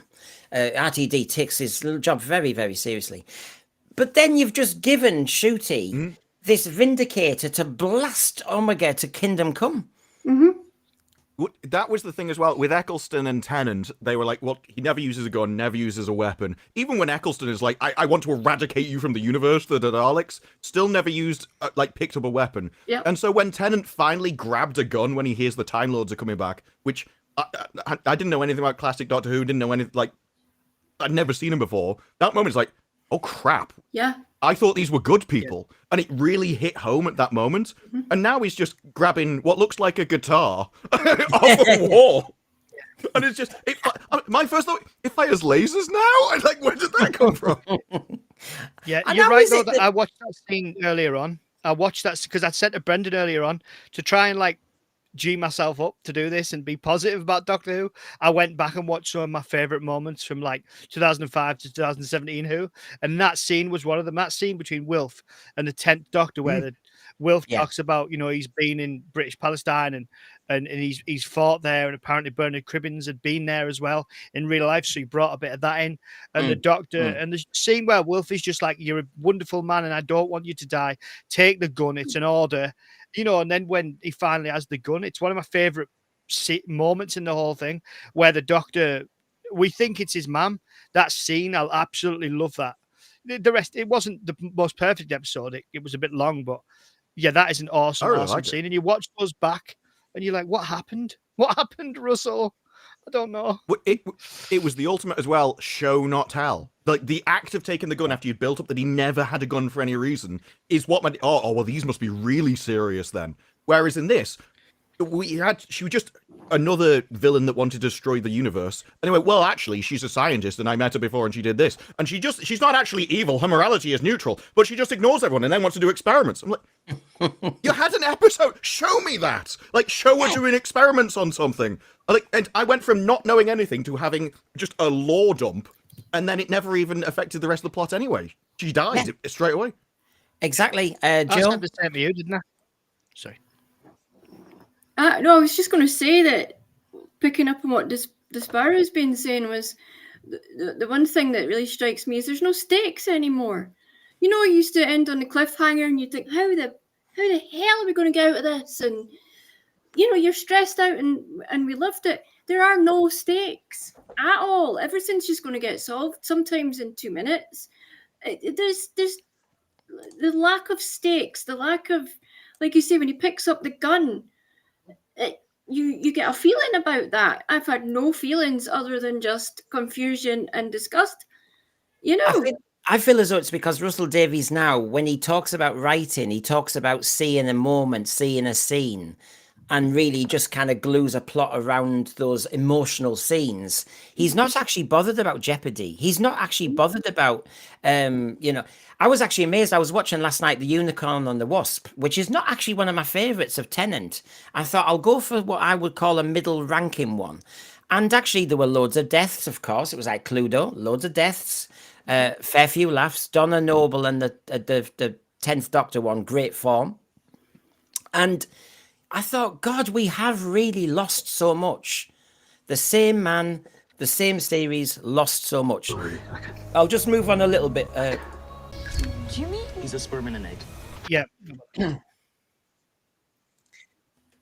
I mean, I can't get past this. This is the moment that I think killed the series for me, and it was episode 1. That lad, what had he done wrong? The sperm and the egg, Alan. What had he really done wrong? He'd done some microaggressions. They call it microaggressions nowadays. You know, he looked at her funny, rolled his eyes. And you were joking earlier, Disparu, on your review about, you know, he talked about recycling the paper. Yeah. I thought they were supposed to be pro-environment, and then suddenly it's like, oh no, if he won't just destroy paper for some reason. Like, of all the things you could have had him do, it was that. It seems like a personal hang-up of the writer that happened to them, or they read about it somewhere. But for this, it was just, they wanted an excuse for an abortion metaphor. It was just the message that they wanted to add in. So, well, obviously he wouldn't kill anybody, but this isn't actually a person, so he can laugh. That's what he was going for. Yeah, he never. And I was watching. That was it. It was actually the actual Unicorn and the Wasp, and he tells off Donna because she threw the device into the water so that the wasp went into the water, drowned itself, and died, and he told her off for killing a species. Oh, it only followed instinct, and he did the classic Doctor thing. Meanwhile, he does, as you know, a high kick here because somebody has failed to ever exist. That was bad. It's one of those things, isn't it? It's like they lost the ability to message properly, didn't they? Like in what was the episode that I thought was a real mid one, and I watched it back recently for the podcast, and it was great.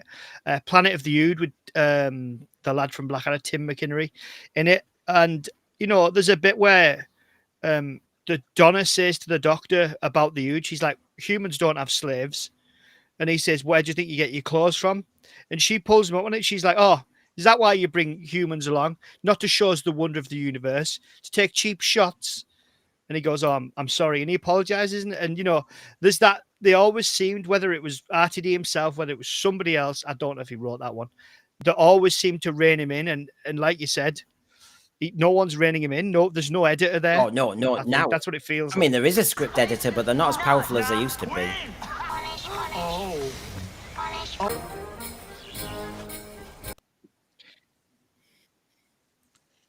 And I do not want Harry Potter in Doctor Who.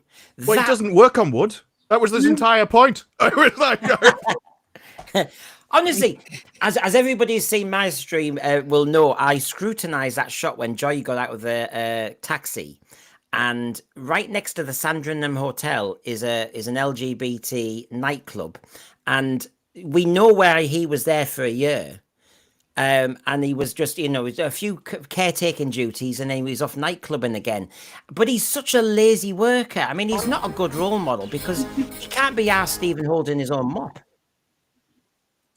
And, J.K. Rowling will do this a lot better. If you're going to fight J.K. Rowling on the fantasy front, you're going to get whopped. There isn't a chance in hell. RTD, do what you're supposed to be better at. Oh, well, hello. I'm sorry. I'm assuming a few things there. You have to be invited into my TARDIS. You are exhausting. You stamp on the truth. I have energy to burn.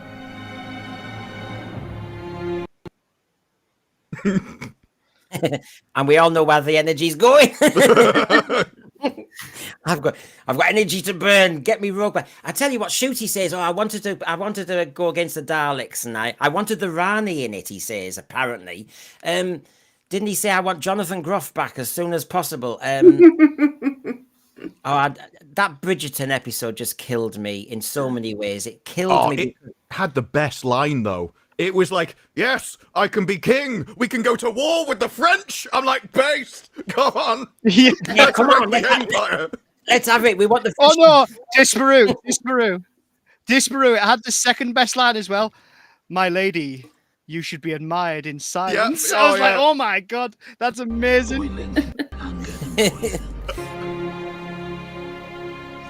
Boiling in anger and poison.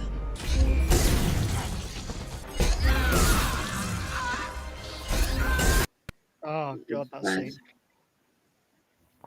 And as you know, this is, I think, the worst moment in Doctor Who history beyond the Timeless Child, because I counted it was 60 seconds. And now, you see, this is the problem. And you've all said it. When Reality War finished, I was expecting the anger management element of the Doctor to be resolved by Susan or something. But we saw him lose his shit for a minute, and it was never resolved. So he is just a dangerous rogue who should be taken off the streets. And he was meant to be therapized. Did he not tell Tennant, I'm fixed, yeah? I'm on it. Leave it to me. It's the same as his essentially political positions. He won't consider anything he's put in these episodes to be political or a message. It's just fact. It's just reality. And so he's asserting reality on you that needs to learn what it is. And it'd be the same with, it'd be like, well, he deserves it. And to be fair, he tried to wipe out 3 trillion people. I don't think there is any punishment that can actually make up for that. And I've always liked, I think it was Moffat, who said, the Doctor's guy will give you one choice, and then he'll eradicate your entire species. I have no problem with that. If you're about to wipe out the universe and he wipes you out first, I'm like, based. And so this wasn't even the worst thing for me. It's that I know it's targeted at a demographic. It's like, I know who it's actually about. It's not even about the actual guy in the episode, because it didn't really make sense, the story as it was, let alone people's treatment of him. No, it was just a rogue police officer with a taser. That's what it was, Sean. Yeah, I mean, it's just going back to what Disparu was just saying. It's like the Doctor used to. There was moments where I'd have that like flash of anger, and you'd see like how truly alien he was. And I'm talking more New Who, where no one seems to really talk about it because the episode's a bit. CGI is not great, but it's where the Krillin and Sarah Jane comes back, and he goes head to head with the head teacher, and he says, He's like, and the guy's basically having a go at him, saying your race were, I don't know, peaceful to the point of indolence, and the Doctor's just like, I'm so old now. I used to have so much compassion, and I used to love those moments, and they're just not there anymore. They're just not there. Like there's no, you don't believe this guy could walk into a room and and control a couple of out of control cats, but Sean, let alone save the universe. I do think part of it's been lost, because even if Shooty wanted to do that kind of David Tennant, I'm all the lines you've just said, he always prefaces it with babes or honey, which undermines the whole thing. Especially in this. Like, I put a compilation together, or everyone was saying it was wild. Oh, you see, I love the one moment I liked, and I thought, somebody's kicked back on RTD here, was the well, when of course that male soldier said, "Don't call me babes," and I thought, well, at last, thank you, because again, you'd be bloody decked, man. I look, it's a bit like we said with show not tell, and you can say you're kind, but the deeds aren't there. Him saying babes and honey all the time fooled nobody. And actually, when you saw the Rani say darling and stuff, they were spitting out these kind of, affectations. And you thought, who's writing this? Because you seem to be kind of making him look like, apparently he's kind and beautiful and effervescent, but actually he's false and vacuous and just empty. And that's what it's proven every time he opens his gob. That's what it seemed to me. I mean, Joe, honestly, if your son was younger, because I'm asking you as a kind of representative here, would you, if you were seeing stuff like this, would you go, actually, I can't let my kid watch this? No, I wouldn't. And one of the main reasons is this is not Doctor Who. This is not what I grew up with. So the hero that he was the guy that I'm sure we all kind of fantasized when we were little would come and save us from peril. The Doctor will come, we'll hear that brilliant whirly noise. This is not that. This is no. And the messaging is, like I said earlier, it's too muddled. It doesn't even stand up to itself. There's no one for my son to see himself in. I mean, the majority of Who fans, well, Russell, we can't see ourselves anywhere in this show anymore. He was so it's dead. Yeah. We're sterile. We are infertile. Part of the rubbish was kind of pompousness around the cat. He's become a lord, gracious and pompous and ostentatious and posh. He slags off the classic Doctor for being posh and pompous. The only he was a gentleman. Yeah. The only person who's been pompous is you, RTD. That you are this expert on Doctor Who. You're the one who's been pompous, especially the way you try and explain crap expert. I find it so funny when he picked the Celestial Toy Maker to come back. I thought it's because you're the toy maker. Every character he's brought back, I feel as though it's him. You've said that, Disparu, in your reviews, that with some of the language, it's clear that fancying, our main actor. Oh yeah, well, like I say, there's where the Rani is talking to Conrad about how attractive he is. That doesn't seem like she's supposed to be like not attached to anything. She's supposed to more interested in science than anything else, and yet she's suddenly distracted by the beauty of one of her subjects. Doesn't even really make sense. He'd be a rat to her, kind of thing. But I think it's cutie going, well, actually, this is why I cast you. And there's loads of stuff like that. It was that entire episode 7 where he'd be going, it's a very stifled world, a sterilized world. It's like, no, that was just what England was. That is English culture that you're talking about. Everyone walked around in suits like that. That was London. Yeah. But it used to just be considered class. And that's what Russell T. Davies doesn't have. And I think he's also said that he lives in a bubble, so does Russell. This is just what my world is. So, yeah, but your world is a very fringe thing that most people can't relate to. And you're turning their stuff into your world. Because you think that's the default. It just seems like he can't understand anyone else's perspective, and he actually thinks they're wrong. As he said, the very traditional, bordering on wrong way of behavior. Yeah. What is it with you and baby? I can't have children. I wish that she was exactly like you. I can't take it seriously. No. I tell you what, get him away from that child. As soon as the parent went, he's whispering things like, "I'm really your dad." I mean, honestly, I had an issue about, do you want to play the child maintenance as well, dear mate? Honestly, sweet nothings. Honestly, it just seemed, it was like Chichi Chichi Bam Bam's child catcher to me. The mother's gone in the other room and he's going, "I'm your dad." Honestly, it's just worrying to me. I've got a secret just between me and you. Don't tell your parents. He's a jelly baby. Honestly. This is what I mean. They think they're writing quality scripts. They're actually telling us, don't get your kids anywhere near this show at all.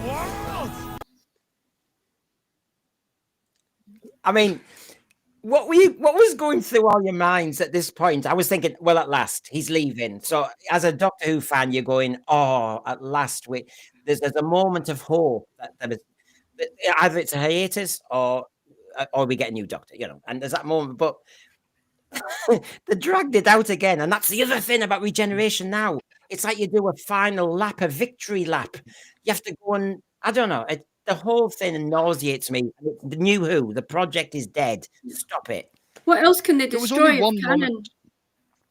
Sorry, there's nothing. What No, else no, can they you're right. retcon, destroy? Your lag is like 10 or 15 seconds. It is. Oh, God. Should I jump out and jump back in? I'll try. You probably. He's almost still watching Reality War. He's that far behind. Brendan, I'm still on the masturbating clip. How far back I am. Or did you know John Pertwee regenerates? Go on, and he's just he's in the right time hole. Here we go. I have been a massive Doctor Who fan. Nobody else thought that was a good idea. It was so ready to fail. It was seen as a kind of They don't know. entertainment, pastiche, silly property. Absolutely what had happened to the show in the 80s. They wouldn't come anywhere near us. Look, all you've cost that pop star. It's phenomenal. Billy, would you ever return to the show if... I've returned a bunch of times.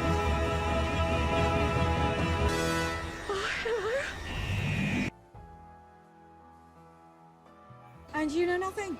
It's a shame you're not a woman anymore. Something a male presenting Time Lord will never understand. Just let it go. Henry, get away from him. Them. I'm them. You're assuming he, as a Oh. Weaponizing lies. You are exhausting. It's the first time I've had this black body. Some parts of the earth are now treated differently. Yeah. In Africa, I'm accepted. Treat you like one of their own.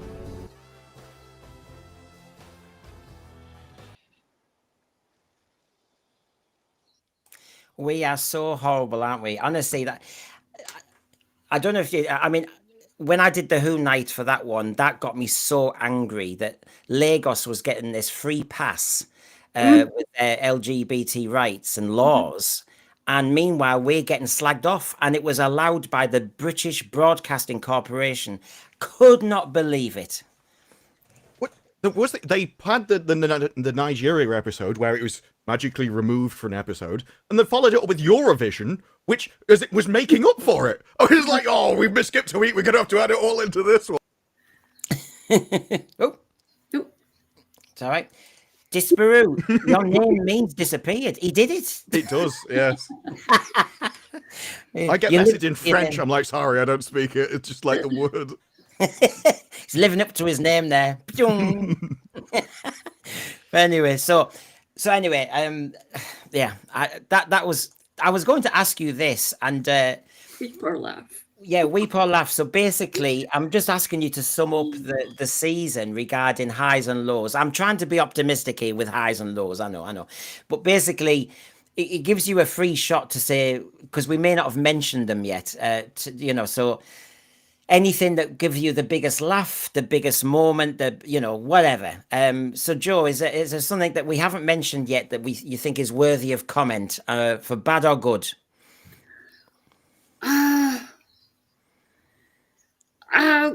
You know what? The best part for me was that Dabba Dabba Doo thing. The Dabba Doo song is the the best thing. The 24/7 stream. Yes, absolutely. By a large, yeah, absolutely. I'm going to go with that. Oh my God. So Murray Gold, tick. Sean, are you back with us, Sean? I'm here. There was one tiny little moment that I really quite enjoyed. It was very Moffat-esque in the finale. It was the moment when the Doctor and Belinda were passing backwards and forwards Poppy's coat, and it was getting smaller and smaller until it disappeared. I liked that. That was a good idea. But again, it's in the middle of a big nothingness. So You see, Sean, I found that passing the blanket, getting smaller and smaller, was a metaphor for actually what they're doing to the series. That actually they're destroying it slowly and slowly by the more they play with it. So actually, I thought that blanket sequence was a very tragic moment because it actually resonated with me. And you've brought that up, and it's upset me a bit, actually. But Disparu, your highs, anything? Well, two bits that I genuinely liked. For the correct reasons, would have been in Lucky Day when they're in the bar and they're describing the monster, and as they're describing it, all the things that they're describing are happening around them. I thought that was really well done. Not something I've ever really seen done that much in TV. So that was original. I also liked the only moment of Belinda I liked is where he's like, no, if you go in that box and she vanishes, you'll be alone forever. You will suffer for eternity. And she's like, no, I'm going to do it anyway. I thought that was a very good sort of motherly, heroic moment, just undermined by the fact that her baby doesn't actually exist. And so it kind of ruined it, but it was a good attempt. But for the wrong reasons, it would have been anything in episode 7 or about Conrad's world. Because everything they despised, I like, this is amazing. You are right. There were a couple of touches, and I think Lucky Day was one of them. I thought they got I mean, I've been wanting dark moments in Doctor Who, and they're not there. But yes, that moment when she was saying what that monster, the shriek or something, whatever, what he does, I kind of loved how they sequenced that worked. But again, Disparu, they undermined it because it was just two lads in a costume. You know what I mean? They had to keep undermining the monster, so to speak. Yeah, I do wonder whether Conrad's story in the finale was changed.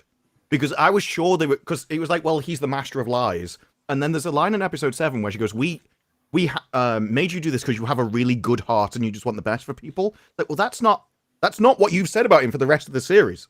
So I thought they were going to go like, he tells people lies and he believes them himself, which is why he can control a lying world so much. And then it seems to me like all of that was cut out because there was a bit where she goes, I just want the best for you. And then in the reshoot stuff at the end, now he's just a bottle washer. And so that's not the best for him at all. And I do wonder if they did change that, where they went with him and how dark it went. Yeah. Well, yeah, I loved your spot regarding a guy. I'd seen the difference, but I hadn't really kind of registered. I suppose we're all in shock with the last episode. But when I looked at your review, and of course, when Mel takes a helmet off and she's got a perm. Yeah. It was one of those things. I'm watching it. I'm like, no, and so I had to go back and see what it was like. And I know something's different. I know I would have commented on that if that had been there before. Yeah, she was a housewife and she was just doing the bins with straight hair. She wasn't a housewife though. She was nobody's wife. I don't even know where that came from. I don't know about you, Joe, but as the series went on, I'm sorry to say this, but as I saw this Vindicator and all the shots, it just felt like I was watching somebody with a sex toy. It just felt like get his little gadget out, and I don't know, it just felt all wrong to me. It changed it for me. The sort of function of what the whole thing was just changed to fit whatever the hell RTD. Maybe, I mean, remember when Shooty said on Graham Norton, I think, that they were actually going to shoot season 3. So something's gone down, and I think he's had to kind of last minute really go back and it's kind of telling.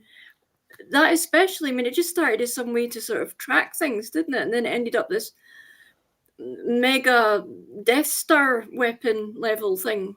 Maybe when you said something's gone down, maybe, well, too many metaphors going on, Sean. Yeah, thanks.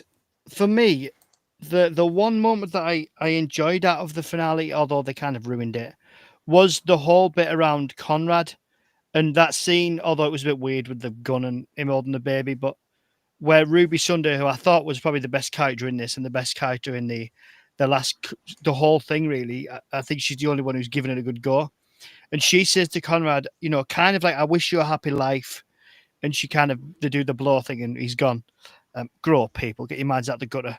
And then it's like it was kind of grown up, and if it was about forgiveness, and I thought that's quite interesting. The fact that they're kind of saying he's not evil. Okay, he shot somebody, but he's not evil. He's misguided. He's gone on the wrong track. But have a new life, and then he has a new life. He's got a wife or a girlfriend or whatever it is, and he's got I don't know whether they were having a go at his job, but he had a decent job. He was providing, and then they kind of changed it towards the end, and Ruby was kind of like, she seemed to be spiteful about it and bitter that he had of all the wishes that came true and his came true. I was like, you wished for this. You wished for him to have a nice life. He's got one, and now you're mourning about it, because they had that scene, the only bit that had any emotion in the whole thing, where she said, we spent that time together, Conrad, because they had a relationship together and it seemed to be a while. And she said, I saw when you laughed, I looked in your eyes. That was real. You couldn't fake that. I thought that was surprisingly mature for the show. And I know I'm reaching, but I did like that. Although again, it was a bit strange because everything was a bit all over the place. Well, I'm just going to disappear for a second because me, I knock back so much tea, it gets ridiculous. So what I was going to ask you is just if there are any other little moments, and I'll dash back in a minute. I just want to be key on this one because I feel as though a lot of fans in the series did talk about looks as if that had some high points, and there was an element of it. And there was an element where I did like the vibe that we're in one place, one locale, there was an element to that had promise to it. Of course, we had the fans taking us out of, we had the whole meta thing there, the Scooby-Doo jokes. I mean, there you go. I mean, while I go to the loo, do you want to enjoy talking about that one? Because I tell you what, we never got delivery on this. Why do they exist? Did you really think we were going to get them back? I was putting money on Gods of Ragnarok. I really did think they were going to be the kingpins at the end of the season. This was one of those points where the fans had better theories. It was like, well, it'd be a god of stories. All the seasons will be a story that wraps together. That's why you could have moments like this, because it's just part of a narrative. Yeah. Nothing. And the fourth wall breaking, I was expecting or hoping for some kind of explanation that maybe could have tied in there. But again, it was an empty box. Yeah, it was the one episode that I watched throughout the whole run that I thought, this is what good, this is hard to say, good Disney Doctor Who could have been. This is, because it was imaginative. It had, that strange mix of an old-time animation, one place, quite creepy. It dealt with a race issue in a really grown-up way. I know when we did the Tuesday night stream on this, Sonny Waffles was talking about this, and we talked about how, Belinda says something about the Doctor shouldn't be in the cafe late at night because obviously the color of Belinda and the Doctor and where it's set in America. And the Doctor say, she's about to get quite irate about it. And the Doctor says something along the lines of, again, I only watched it once, way back when. He says something like, I let humans get there in their own time. I just shine. And it was very cutie, Doctor, but I did like that. The fact that they were like, look, I'm not here to preach. I'm not here to tell them this is the world as it is. You human beings, you'll grow out of this. And I think that was what they should have done in the Star Beast. That's how I would fix the Star Beast. I would have the Doctor say something like, all these issues, all these things right now you think are so important, you'll iron them out at the end. It'll all come out in the wash. Because then the Doctor, who's meant to be everywhere, I mean, I'm sure the 9th or 10th Doctor says something like, I can see everything that was, everything that could be. I see the turn of the earth. And he would know. He I can knows feel the it future, spinning. So he'd know. Yeah. The thing with all of it is, he shouldn't be bothered about that kind of stuff. Well, it's just someone's opinion anyway. Like, is he really that pathetic that he can destroy entire fleets of Daleks, but he cares if somebody if someone dislikes him? But you can't do that in one episode and then go and have the Nigerian one where it's like, I just really like being around my own people. It's like, well, pick one. Is it an important feature of you, or is it not? But if it is an important feature, then it wouldn't be wrong for the other people to do it as well. And so you have to decide which side of that argument you're on. I don't really care which one they want to push. Just be consistent in your show. If the Doctor does believe one thing, then he should believe it in every episode. But there's so many contradictions, and I do think it comes down to I know a lot of people didn't like Davis writing most of the episodes for season 1, but I think that makes better television if it's a good writer, because it's one person's perspective and they keep everything in one go. Whereas in this, you had, well, I want to talk about this, and I want to talk about this, and I want him to, I'm going to bend him a little bit so he gives the message that I want to say in this. And you end up with a Doctor that's all over the place in perspective. Oh God, yeah, and the Doctor wants to be with his own people, and I thought this was a stereotype because, well, you didn't go to Rwanda. I didn't understand why we were in Nigeria. He got lost.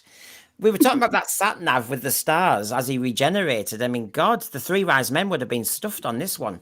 But yeah, I want to be with my own people. I want to, you know, be with my own. And so we were hundreds and hundreds of miles away from Rwanda.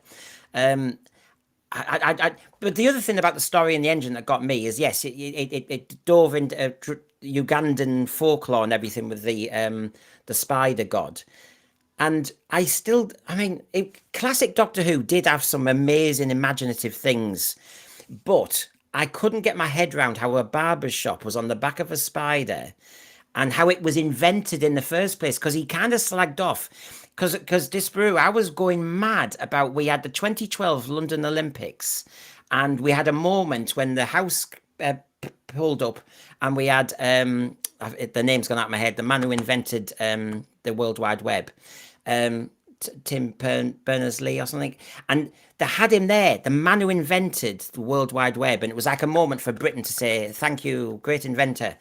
Meanwhile, you know, there was a line in the story in the engine saying somebody else invented and it was ugly and all the rest of it. And then we had that kind of magic circle where he got some string. It was a bit like 73 yards. And he just basically did that. And suddenly from that, he got a spider and a barbershop on his back. Where were we going with that? Well, again, it was the same as the door. It was that was a magic door. There was no sci-fi explanation. So this was a god's blood, which he turned into string, and then the gods took his like little prototype and built it across the universe. I'm like, well, where are those gods then? We should see them all the time if they're influencing everything. And it kind of said, the way he was describing where he started these threads, he was describing previous events that we'd seen throughout the series. Like there was a church and then there was a theater. I think he even showed the picture of the theater we were at. It's like, oh, so this is where the gods are going to come through in the universe. Never mentioned again. Just another thread that vanishes. And that was actually my problem with the end of that episode is, and it's the same thing, it's contradictory. So in Eurovision, this guy tries to kill 3 trillion people, so he's got to be punished. Whereas in this, he tries to wipe out all human life across the entire universe. I'll just give you a barbershop. You know, that's fine. Yes. There you go. Hurt people. Wasn't this dialogue? The reason I kept it, Disparu, was because it reminded me almost of the stupid logic of the Empire of Death, when he shouted at Sutek, "Death, bring death to death brings life," or something. It was some nonsense. I hate this because of the ideology of it. So hurt people means that it's not, if you're evil, it's not your fault. You're not accountable. You're not responsible. Someone else has done it to you and you are the victim now. So you're doing horrific things because you're a victim of something else. So you can't be punished and shouldn't be held responsible for it. Like, no, you decide to do it. It's your fault. You need to be punished for it. And the entire thing was, well, you know, if he'd been treated, we're all exactly the same. And if you were in his position, you'd also try and wipe out every person in the universe. No, actually, we're not like, that's just you, Gar. That's the writer. And of course, Joe, you've gone down the storm. I don't know if you saw this, Disparu, but Joe's gone down the storm with her assessment of the series, haven't you, Joe? I was just minding my own business, and that exploded. I literally, after that episode, I swear, I just got up and I went outside and I sat in my car with the engine on for 10 minutes. Because it hit me on a number of levels. And I just wrote this from the heart and it went boom. Sorry, no, it was the way you described that. I thought, God, you didn't get a hose out, did you? Sorry, I wondered where you were going with that. I would have if I'd had one. So we've all had our moments, and it's good to have you on, Joe. But obviously, when we're talking about RTD, honestly, aren't we... I was trying to find the quotation where he said he'd run out of ideas, because obviously I've seen the evidence of it now, but he left after 4 series because he'd run out of ideas, and he did say that. And of course, he was asked a few times to do a 5th series, and he quite rightly said, not for a second. And then he ruminated on it for a little bit longer. That 5th series offer didn't help. I started smoking again, eating really bad food, browsing the Outpost gallery to read how crap I am. I've been watching series 3. And actually, there's a moment where you think, God, he sounds real, because, yeah, you know, you sometimes can believe the criticisms of yourself. And, you know, there's a human moment. Yeah, that is... If you ever find yourself doom scrolling down a thread of people hating you, you just need to stop. Like, this happens to every single person that makes anything online. You will always have people just ranting at you. And I do think there's something about human... We were designed to live in little tribes of like 50 people, where it really mattered what they thought of you, because there was only a few people that could protect you if you're in danger. You're not designed to have like thousands, or in his case, hundreds of thousands, millions of people telling you what they think of you. And so I think he does need to distance himself from that kind of thing. The issue with that is, I think this has trained him to not care about any feedback at all. Yeah. And now we've ended up where we are. It's like, you need to listen to feedback, but just people who are correct. Essentially, someone who's fair, pick a few people and choose them. It is weird. I mean, I don't know if Disparu, you can go back to when you started all this, because I remember I'd only been going about a week, and it was Christmas Day a year ago, and somebody from Australia decided to rant about something I'd done, and I thought I could explain everything and justify everything. And I remember it was the Christmas Day meal, and I was texting essays as if I could convince people. And yes, after a while, you realise just move on. Just move on. Can you remember when it all started, Disparu, and you got your first critique? Oh, well, I did it a bit different. I started reviewing insults to me. So they were like, "You're an idiot," and then they'd go into the wet. They're like, "No, you don't do that. You need to like lure me in, give me something that makes me trust what you're saying, and then hit me with the insult at the end, because then it'll actually have an impact, because I'll have liked the rest of your comments. Don't start with an insult, because I don't care about your commentary." And he deleted his comment. I was like, "Oh, that's not what I wanted. I was trying to improve your insults." That's good. I mean, Alfie Jack, I've missed your super chat, but I'll read it out now. Will we ever find out what happened with Millie?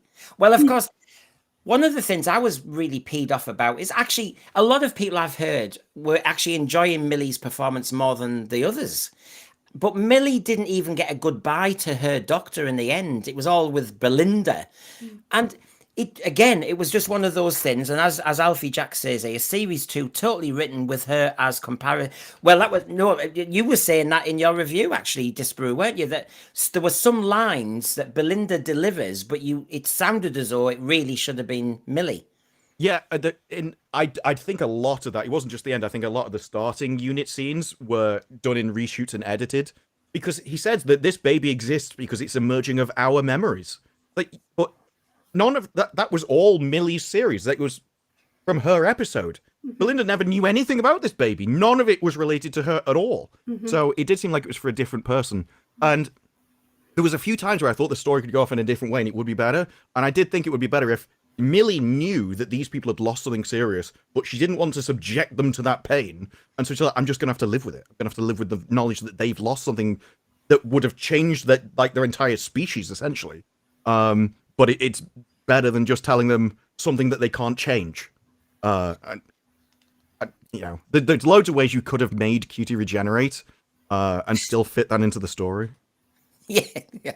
Oh, geez, I'm just glad we are where we are. But did you see that the season 2 you saw, all three of you? I want people to turn from the news and to turn from whatever aggression there is online and to come to a nice, safe space and see Conrad and see Kid tortured and see a man turned into a sperm and an egg because he was into recycling. This is actually RTD's words. When? Actually, it was last year. I mean, oh wow! Oh, every quote I've got here is from last year, because obviously I was prolifically reading every article last year, and I've just put them into a tidy format. The snag is, bad English teacher, I haven't put the source of which magazine and the exact date, but most of them, let's be honest, were either May, June, or July of 2024. Oh. The reason I ask, I'm not asked for to be even that specific. There was a quote that he did. I think it was in Bleeding Cool, the interview. I put it in a video the other day, And it was before, when he originally did his run, he wanted kids not to go to school thinking they were going to die. He wanted to take people away and distract them. It was basically like this. But now, he says the world is in such a horrific place, it's their duty that they need to know they're about to die. They need to be scared. They need to know that the future of their world is in their hands, and they have to change it. And so he essentially turned into just, I have to brute force this into your mind. Otherwise, I'd be doing you a disservice. And that's not this comment. So I'm surprised he can have two ideas at the same time. It's worrying, isn't it, Disparu? I mean, Joe, we were talking the other day, and what got us into Doctor Who, and I think the words we said quite early on was escapism. And what he's describing there is escapism. It's just, I didn't think I was getting escapism when I watched season 2. No, I mean, like in my tweet I wrote out, I always felt like a bit of an outcast of a kid. I was a nerdy little girl. I felt accepted by Doctor Who. It was one time my family came together to watch, and it was a safe space. It absolutely was for everyone, absolutely everyone, because the Doctor loved us all, and that's not the case anymore. It's not. The Doctor does not love us all, quite clearly, and it's definitely not a safe space for us all now anymore. Nonsense. My honest truth is, when I watched the Doctor Who in the 70s when I was a kid, when you know the classic episode 1s, where's the Doctor this week? And we didn't have all the internet telling us and spoiling everything, because that was the other issue this year, all the leaks. But basically, you tune into episode 1, and if the Doctor was going to be on Earth, I must admit my heart always sank a bit. They ended up sometimes being a good story, like Pyramids of Mars, etc. But I was yearning for the Doctor to be in space somewhere else. And so for season 2 and season 1 to really, really just bog us down in contemporary politics, please, can we be a bit more imaginative, man? I think he has a problem with abstraction. So, like, he has to do it literally. He can only do it on Earth. Because it was Star Trek that was like, well, no, we'll create a different world and then put the politics in there and show it from different sides. I don't think he's capable of doing that. Yeah. I'll leave that one alone. I'll leave that one alone. Sorry, I need to go in that order.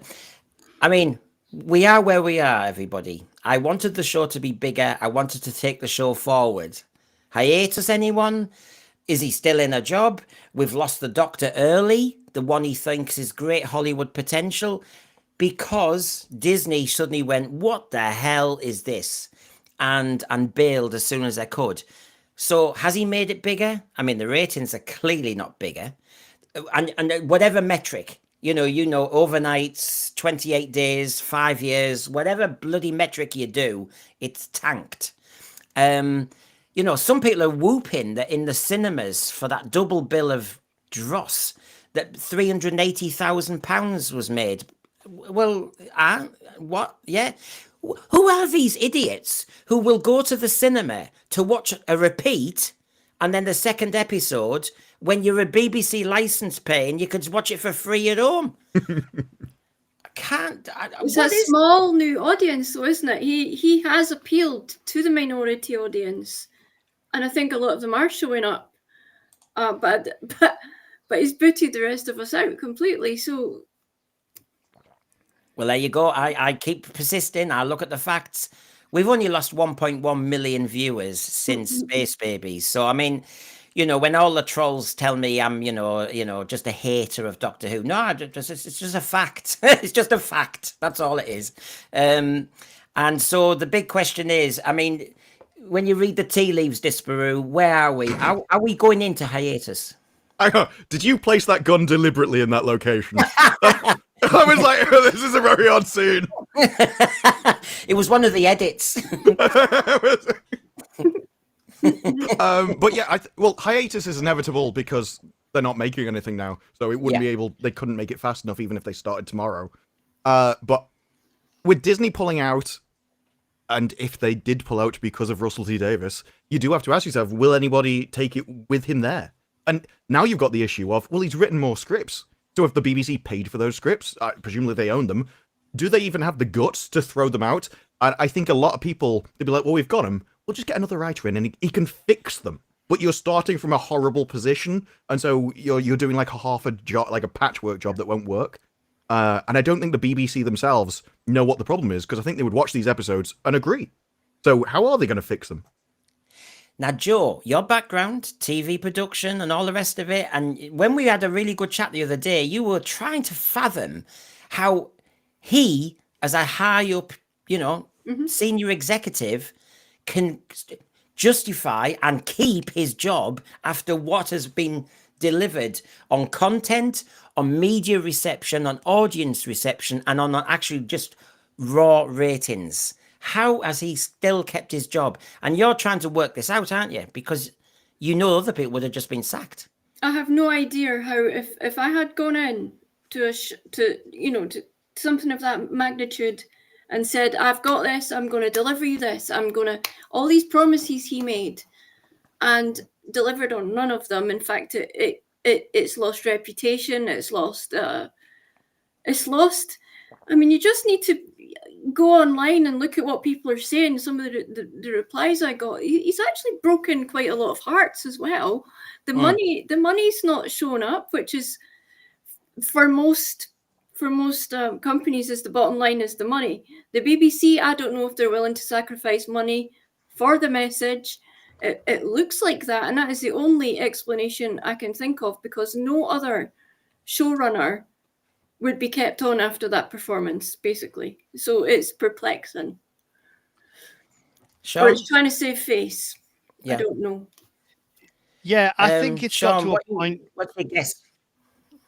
I think it's got to a point where companies, for the most part, with the big change they've had in America and the way it's gone there, and with what we have got going on, I think it's got to the point where companies or channels can't afford to just keep plowing on with these shows. Like, it's got to a point where they've lost so much money, they've lost so much audience, they're struggling for revenue, particularly BBC with the way it works. They've lost so many subscribers or license fee payers that I don't think they can afford to do it anymore. So now they're in a weird position of, do we keep going on out of sheer spite? Sorry, out of hubris, whatever you want to call it. I just don't know, but I do think the show, it might come back. It might come back, but I'm just not interested. What worries me, and I'll be intrigued what you all think with your background in media or watching media and all the rest of it, is he really put his flag in the sand and basically said, this show is very experimental now, when it breaks the formula all the time and it can do anything. Now, producers of old of classic Doctor Who used to sometimes say Doctor Who's a very kind of flexible format, and it is in many ways. You can change the location, you can change the main actor, but he's taken this in a very different way. Lots of shows break the fourth wall. Oh, please list them. And are they still on now? She-Hulk. The quality show that was She-Hulk. Did it all the time. But this is the point, Disparu. I'm trying to think with your kind of, your overview of lots of media. Are there lots of shows out there breaking the fourth wall and surviving?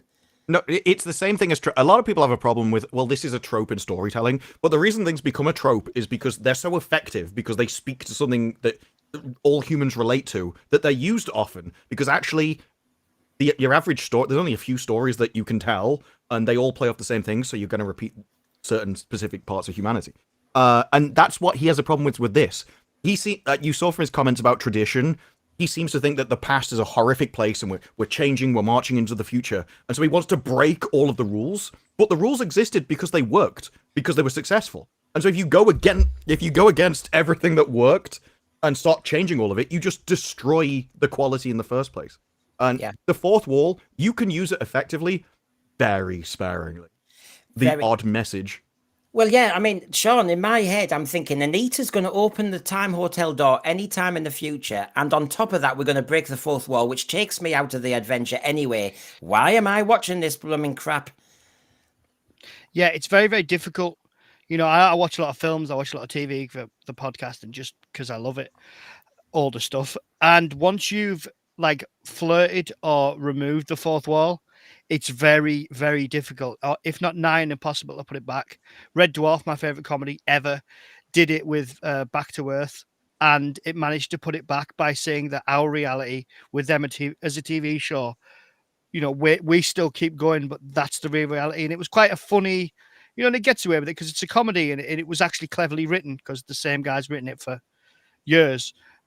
But with Doctor Who, they've done it that much that it's become, the show's become a joke, like an actual joke. Like people sit down, like Disparu, like yourself, like, you know, Hail vs. Babyface, you know, other YouTubers, other podcasters sit down and go, right, what they're going to put in this show?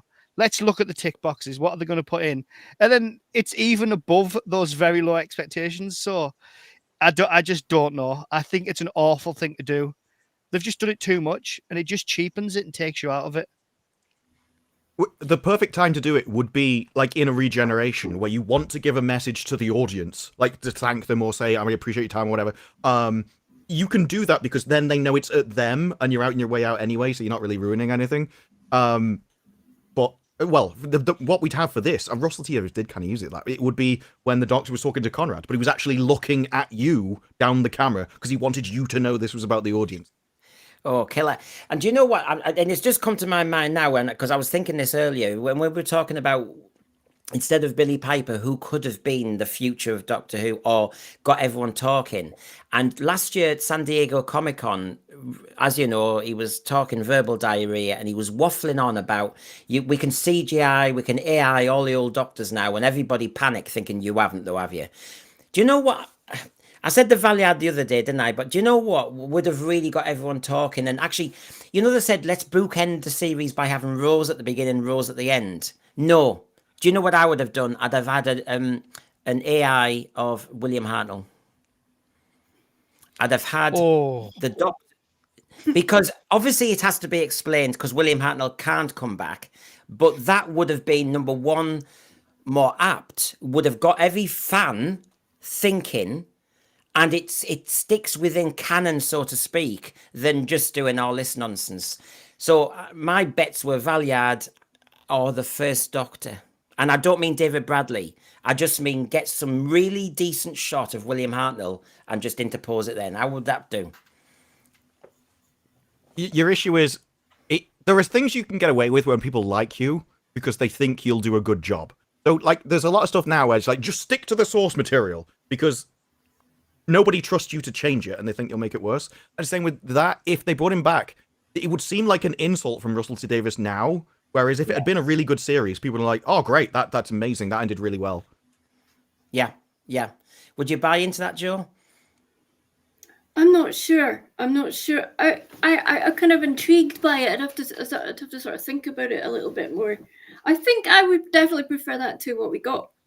The Valiant, I like that idea. Again, like Disparu was saying, if we'd had a better series behind it to back it up.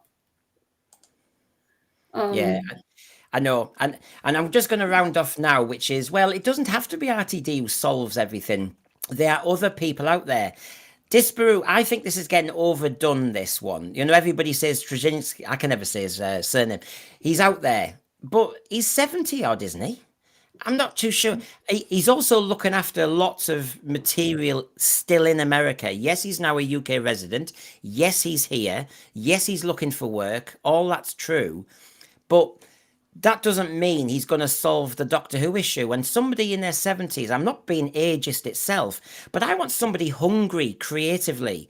And Doctor Who normally did best when, you know, Verity Lambert, young producer. Yeah. Maurice Hussein, young director. I think hungry people earlier in their career, Matt Smith, go for that sort of thing rather than somebody who's had a career and is just looking for the next job. I don't want Doctor Who treated like that. So I actually say no to this. Yeah, you're spot on because television production is 24/7. Writing, the amount of creative juice that takes out you mentally. Certainly, I mean, I've sat in on edits for like 4 days straight. I think it to be on the shoulders of someone who's proven they're just not strong enough to have it on their shoulders, and I think that's a really good point, Brendan. I mean, Disparu, what you've heard all the gossip about this and all the nonsense and all the speculation and basically people trying to two and two make five, you know. But For me, it's not his age. If anything, I would imagine that his age means he's a bit set in his ways. For me, it would definitely be about what they believe and what their opinion of Russell T Davies is. I would hire the first person that hated Russell T Davies. If you just like those series were like, we're not doing that. We're never gonna do those ever again. I'll be like, okay, I don't care what your age is. I think the issue with hiring young people now is that they're probably far more likely to agree with Russell T Davies, especially if you come from London, especially if you're already part of the BBC. It all comes down to it's a value system that I think they have to hire, and this would mean that the BBC would have to hire someone that disagrees with them. And so it would probably be someone older that's a bit set in their ways and more willing to stand up to the BBC, would fight back more than a new young person with no power. Yeah, and so Donald here says Charlie Brooker. He received good writer, he writes good stuff. He also would entirely agree with Russell T Davies. Yeah, I think I think this is the problem. You're making very, very good points, Disparu. I had a tiny chink of optimism, but you're actually making logical sense here. That the value system in producers now is all one way, isn't it? And who's been hired? Who's been hired, Brendan? Because I know several excellent producers. We just don't get hired. If my views are out there now, but that immediately puts a black mark against my name because I'm quite outspoken about it. But we are out there, and I think a Black Mirror format would be actually really quite a good way to go forward for Doctor Who if it was well written, darker. Standalones for a little while. That's just what I was thinking. But we definitely are out there. We're just not getting hired. I mean, Disparu, do you think RTD has really missed a trick in his present iteration, which is, I won't serialize. I will not go down that road. Because there's a lot of programs out there now who are serializing and doing really well. And I feel as though he's to be honest, this iteration, RTD2, so to speak, is just doing what 2005 did. He's not moved on. I think the going away from like procedural television, where so each episode is just its own self-contained thing, I think that was a mistake, especially for streaming kind of shows, because then they could bang out 24 episodes of a season really easily, and everything was self-contained, and then the next thing kind of resets and you go on to the next one. That was kind of how the way TV was. The serialization seems to just be people trying to make longer movies, and I actually think the future is more like Mobland. I don't know if anyone's seen it, but each episode is self-contained. It does its own arc. They have a problem, they deal with the problem, and then it continues. But there's all the characters and the events also continue across the series. So I think we end up with a hybrid thing, because procedurals were originally there because people might miss an episode. So now I think you have the benefit of both. You have the ongoing story arc of events that lead up to something and lead on from everything, but each episode should be self-contained, and I think that's what Doctor Who does best. Or like a multi-part thing, where you have a longer arc over a couple episodes. Yeah, because my fear has started to be, because, BBC arguing about budget and all the rest of it, that they might think what we'll do is we'll squeeze a couple of specials out of Doctor Who. And I just don't think Doctor Who is a specials format. I also worry that it's not in the TV landscape anymore. It just lands for a month or two, disappears again. It's losing itself from the national consciousness, and it is supposed to be a cultural icon. As I always reflect, the kids stopped watching Doctor Who because number one, it wasn't there. Number two, the content was a bit iffy. They don't like to be lectured to. And I thought I was a clever ass having this desk with a full-blown Dalek on it, and they all thought it was R2-D2. I mean, honestly, they had no clue what Doctor Who was anymore. It's lost its anchor in the British system, and that. I mean, it's a London show, but the thing is, London isn't England, and London values don't represent the rest of England. And so they're essentially aiming it at the London audience, which doesn't watch Doctor Who, never interested, they don't care about it. And then everybody else that were all the fans of it, they don't have what they want anymore. They could easily reset it, but they'd have to return to something that I don't think the BBC likes. I think Russell T Davies making his obvious hatred of English culture at the end of the series is just what the BBC is now. You make Sean, a good point. I mean, go on. Sorry, go on. Go on. Yeah, no, you make a good point, Disparu. It was I remember when we reviewed the episode in the barbershop, and I think the writer had said that he wanted it to be a love letter to Nigeria, and I remember saying, "What's wrong? I'd love an episode that was a love letter to England." To no offense, Joe, but to England, give it a love letter to England. That's all I want. Because a lot of England's much bigger than London. But that same writer said that the thing he loved about Doctor Who is it allowed him to think outside his own world. He could go anywhere, do anything, and he just went back to Nigeria. It's like, well, you could go anywhere in the universe. And like you even said that's what drew you to the part, and you're so small-minded. You can only write basically your own life. You just have your hair cut now and again. That was great. And while we're supposed to be doing all this kind of inclusivity and diversity and everything in Britain, your basic logical advice with the Nigerian plot was you still want to be with your own. And then you think, so diversity in Nigeria would have made you feel lesser. I just find they get themselves in an absolute mess, a plot mess, a message mess. It makes no logical sense because Belinda doubled down on it. Belinda also said, yeah, my gran took me back to India. So I felt more comfortable. So you think, so in the end, what you're saying is diversity doesn't work. What you seem to be saying is when it's a decent homogenous society that people feel more relaxed. That seemed to be the logical argument going on in that TARDIS.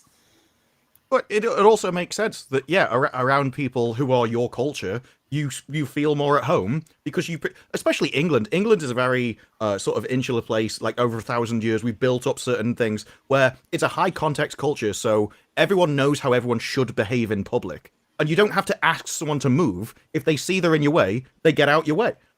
It's all based around politeness and unspoken social rules that you only get from being raised in it. Whereas you go to a different country, it's an entirely different place. So I can understand being more comfortable in where you were raised. Just seems common sense. Yeah. Now, one thing just to kind of to wrap up, and I'll just kind of bring this down, is Daryl Joyce, who's been on a few, and I don't know if you've seen these, Disparu. He does animations of what Doctor Who should look like, and honestly, when you see the content, you think darker. Make the original monsters, make the original creatures from Frontier in Space, whatever, make it just darker and just go there. Why are you doing this nonsense of something else? This is what I want. This is what I want.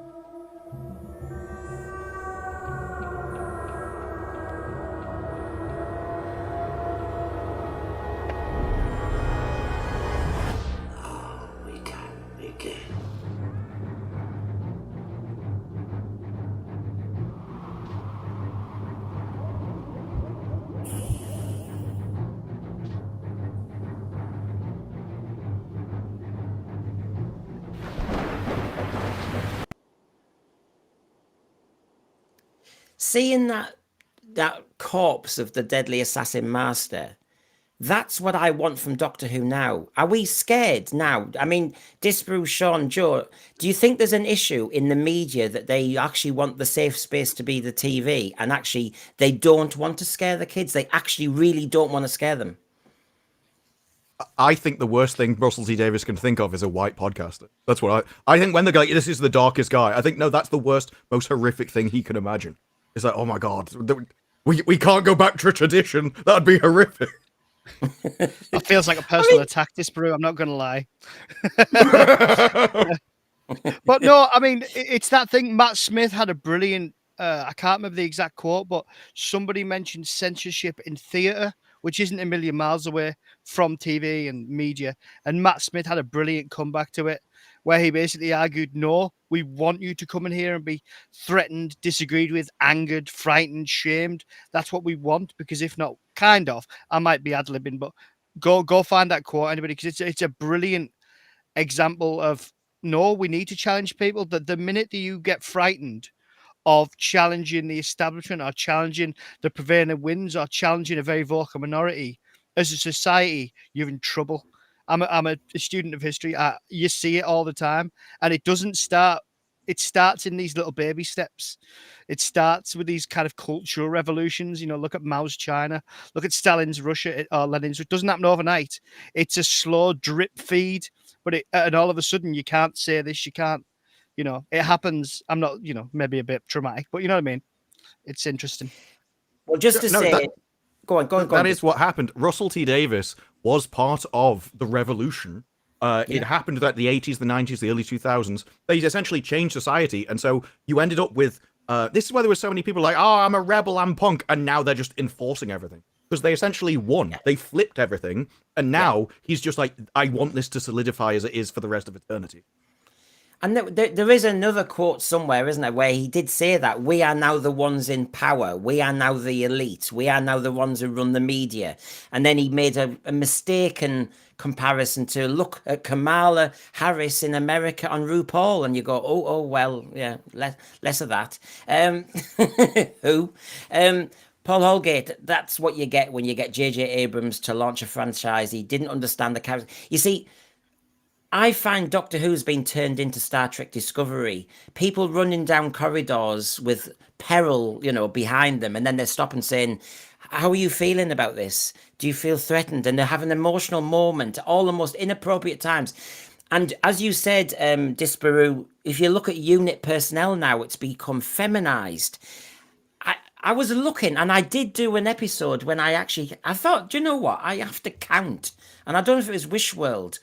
And I just thought and there's nothing wrong with having more females than males in any story. Of course there isn't, because of course we had an imbalance in the 60s and 70s the other way. But I thought we were all for representation and this, that, and the other. And what I found was you had just so many female characters. And the male ones, apart from Colonel Ibrahim, who actually doesn't even know how to chat up a woman, he's pretty dim. Who is there? I couldn't find any males left. And so, sorry, I'll finish. But sci-fi has changed, and it seems to me they're trying to make sci-fi. I mean, I had a quote the other day, and it said, for 14-year-old girls. But what you've taken is a franchise that seemed to be a little bit, it was the other way, really, before. That's been the same with everything. Star Wars has now been turned from a boy brand into a girl brand. Star Trek, I would be very surprised if there weren't drastic, and I'm on like 70-80% were men watching Star Trek. But now Alex Kurtzman, he was made Discovery, and Russell T Davies said, I'd never watched Star Trek, but I started watching yours and it was amazing. And they wanted to do a Doctor Who Star Trek Discovery crossover. And I'm like, this is my idea of a living hell. And I just franchises burning and joining one massive bonfire. Didn't he mention that he wanted to go visit Star Trek as well? Didn't he say it was it the Time Lord? Yeah, they did a panel together. Yeah. God. Yeah, actually, the doctor actually says, I must visit those guys. I'm sure he said that in the actual show. Unless I'm misremembering. He said something like, was that Space? I must visit those guys. Babies. Yes. Space Babies, yes. Yeah, it was at the start when he's like, "Oh, is Star Trek real?" It's like, "Yeah, I'm got to visit those guys sometime." But they did a panel together and they were actually discussing it. So, on a long enough timescale, it may have happened. Yeah, I mean, Joe, are you a fan of Star Trek? Yeah, absolutely. I used to be. I was mostly when Picard came on the scene. What about Discovery? Not quite. So, well, I've not watched anything for quite a long time because they started going woke quite a bit before everyone else, it seemed. Because, you know, I'm a sci-fi fan. I'm halfway through. The last it gets worse, don't worry. Yeah. Well, you see, what's it called? The other one, the one with Captain Kirk and that. Is it Strange New Worlds? Strange New Worlds. Yes. That's the worst one with the dancing Klingons and stuff. Well, this is it. I've avoided Disparu. We're halfway through, I think, or somewhere like that. But I know there's other episodes to see, but I know there's a musical coming, and I just can't face it. It's just like, no. The worst bit of Strange New Worlds is where this woman enters the ship and she's kind of loads of stuff. It's like, why'd you need that? It's like, I'm bringing this in case this socialist utopia turns out to be a scam, and like they're putting the real world incorrect idea about what Star Trek is into the show because that's their own beliefs. Oh my God, it's like the world's gone mad. Well, we've ruminated on various sins. I've really enjoyed tonight, I have to say. I hope you've been all right with that, Disparu. I know you're a busy man. Oh yeah, it was a lot. Yes, And, I've got George R.R. Martin mouthing off at the moment, so. Sean, do you want to just get? I mean, I will ask Disparu as well. Not that he needs the help, but of course it's only fair. But Sean, do you want to give a shout out to your podcast? Yeah, Review It Yourself. My film podcast, been going about 3.5 years. Basically just film reviews, TV reviews. I did for a long time. There's not a lot of politics in it. I just review things for the sake of it. And with my co-host Sarah, she's from the Southwest, I'm from the Northeast, so it's a cacophony of accents. Bit ruder than I am here, but it's quite enjoyable. We're about to do a review series of Garth Marenghi's Dark Place, which I cannot wait. Oh, that is for. amazing. So, yeah, I actually met Matthew Holness because I went to one of his, not the latest book he did, was it Terror Tome? I went to see him read it live and I met him afterwards, but he stayed in character because I said to him, I love the bit where you dive over the ambulance with the bit, with the baby and it explodes. He said, well, I do all my own stunts. So yeah, it's, I can't wait to do that. Going along on bicycles and it's got like racing car noises as they're chasing each other. It's great. It's amazing. Amazing. And I never thought I'd say this, Disparu, but there you go. Do you want to give a shout out to your little channel? Yeah, obviously got reviews of Doctor Who, George R.R. Martin video coming out. Ironheart, it is coming out. For me, the worse the series is, the more fun I can have with it. And I think with anything, Russell T Davies and this entire ideology is based on essentially prestige. They take it so seriously and they think they're doing something. And so I've always thought if you just take the piss out of them, if they're not socially respected, they lose all power and it really cuts to the bone because they're doing this to virtue signal. And if you just destroy the reputation of what they're doing, it destroys any reason for them to virtue signal in the first place. Well, Joe, I mean, I obviously know your channel, but I've not seen the Willow ones. So when Joe mentioned these Willow ones, I'm going to have to see your Willow ones now. And Joe, because Car Crash TV always works, doesn't it? Yeah, like Shadowversity also reviewed those, and he was like, "This is burning something that I love," and I love it. It's the worst series I've ever seen in my life. Very different perspectives. And Joe, thank you for coming on. I hope it's been all right. Yeah, but try not to get, let the nerves get to me. So sorry if I upset anyone with my jabbering. But I thank you for asking me on. I enjoyed it, especially being on with Disparu, who is pretty big deal in our house. So thanks so much. Yes. Well, I recognize your Twitter. I'd seen you on Twitter, and like names are different. I always think it's better if you use the same name everywhere, because otherwise, if you swap around, no one knows. No, it was great because it all come together very nicely. So thank you all. I've really enjoyed that, and thank you, Disparu, for giving us your time because you don't have to do this. We all know that. That's really good of you. Thank you very much. You've been really. I've enjoyed your streams over the series. Well, likewise, but that's no surprise, is it? We were laughing our heads off tonight, for example, with just the. I said, God, he's done an hour or so. And, wow, I don't know how long, like you said, that took you. But as people were saying, as they were looking forward to tonight's stream, they were saying it was a masterclass, that one, because, God, you didn't just review it. You were pulling things from loads of other episodes. That was a good one. That was a really good one. I spend so many hours on every single video. I have a terrible memory, but if something's like funny or interesting, I remember it. So I can, as soon as I move on to the next series, all of this will be purged out of my memory. But for now, I can remember. So thank you, everyone. I hope you've all enjoyed it, and thanks for joining us for the ride. I think there will be something on Saturday because we will review the 20 years in Wales. Woo! And we'll take it from there. I'll get about 2 views. Yeah, that'll be a struggle, that one. Anyway, thank you, everybody. Bye for now. Cheers.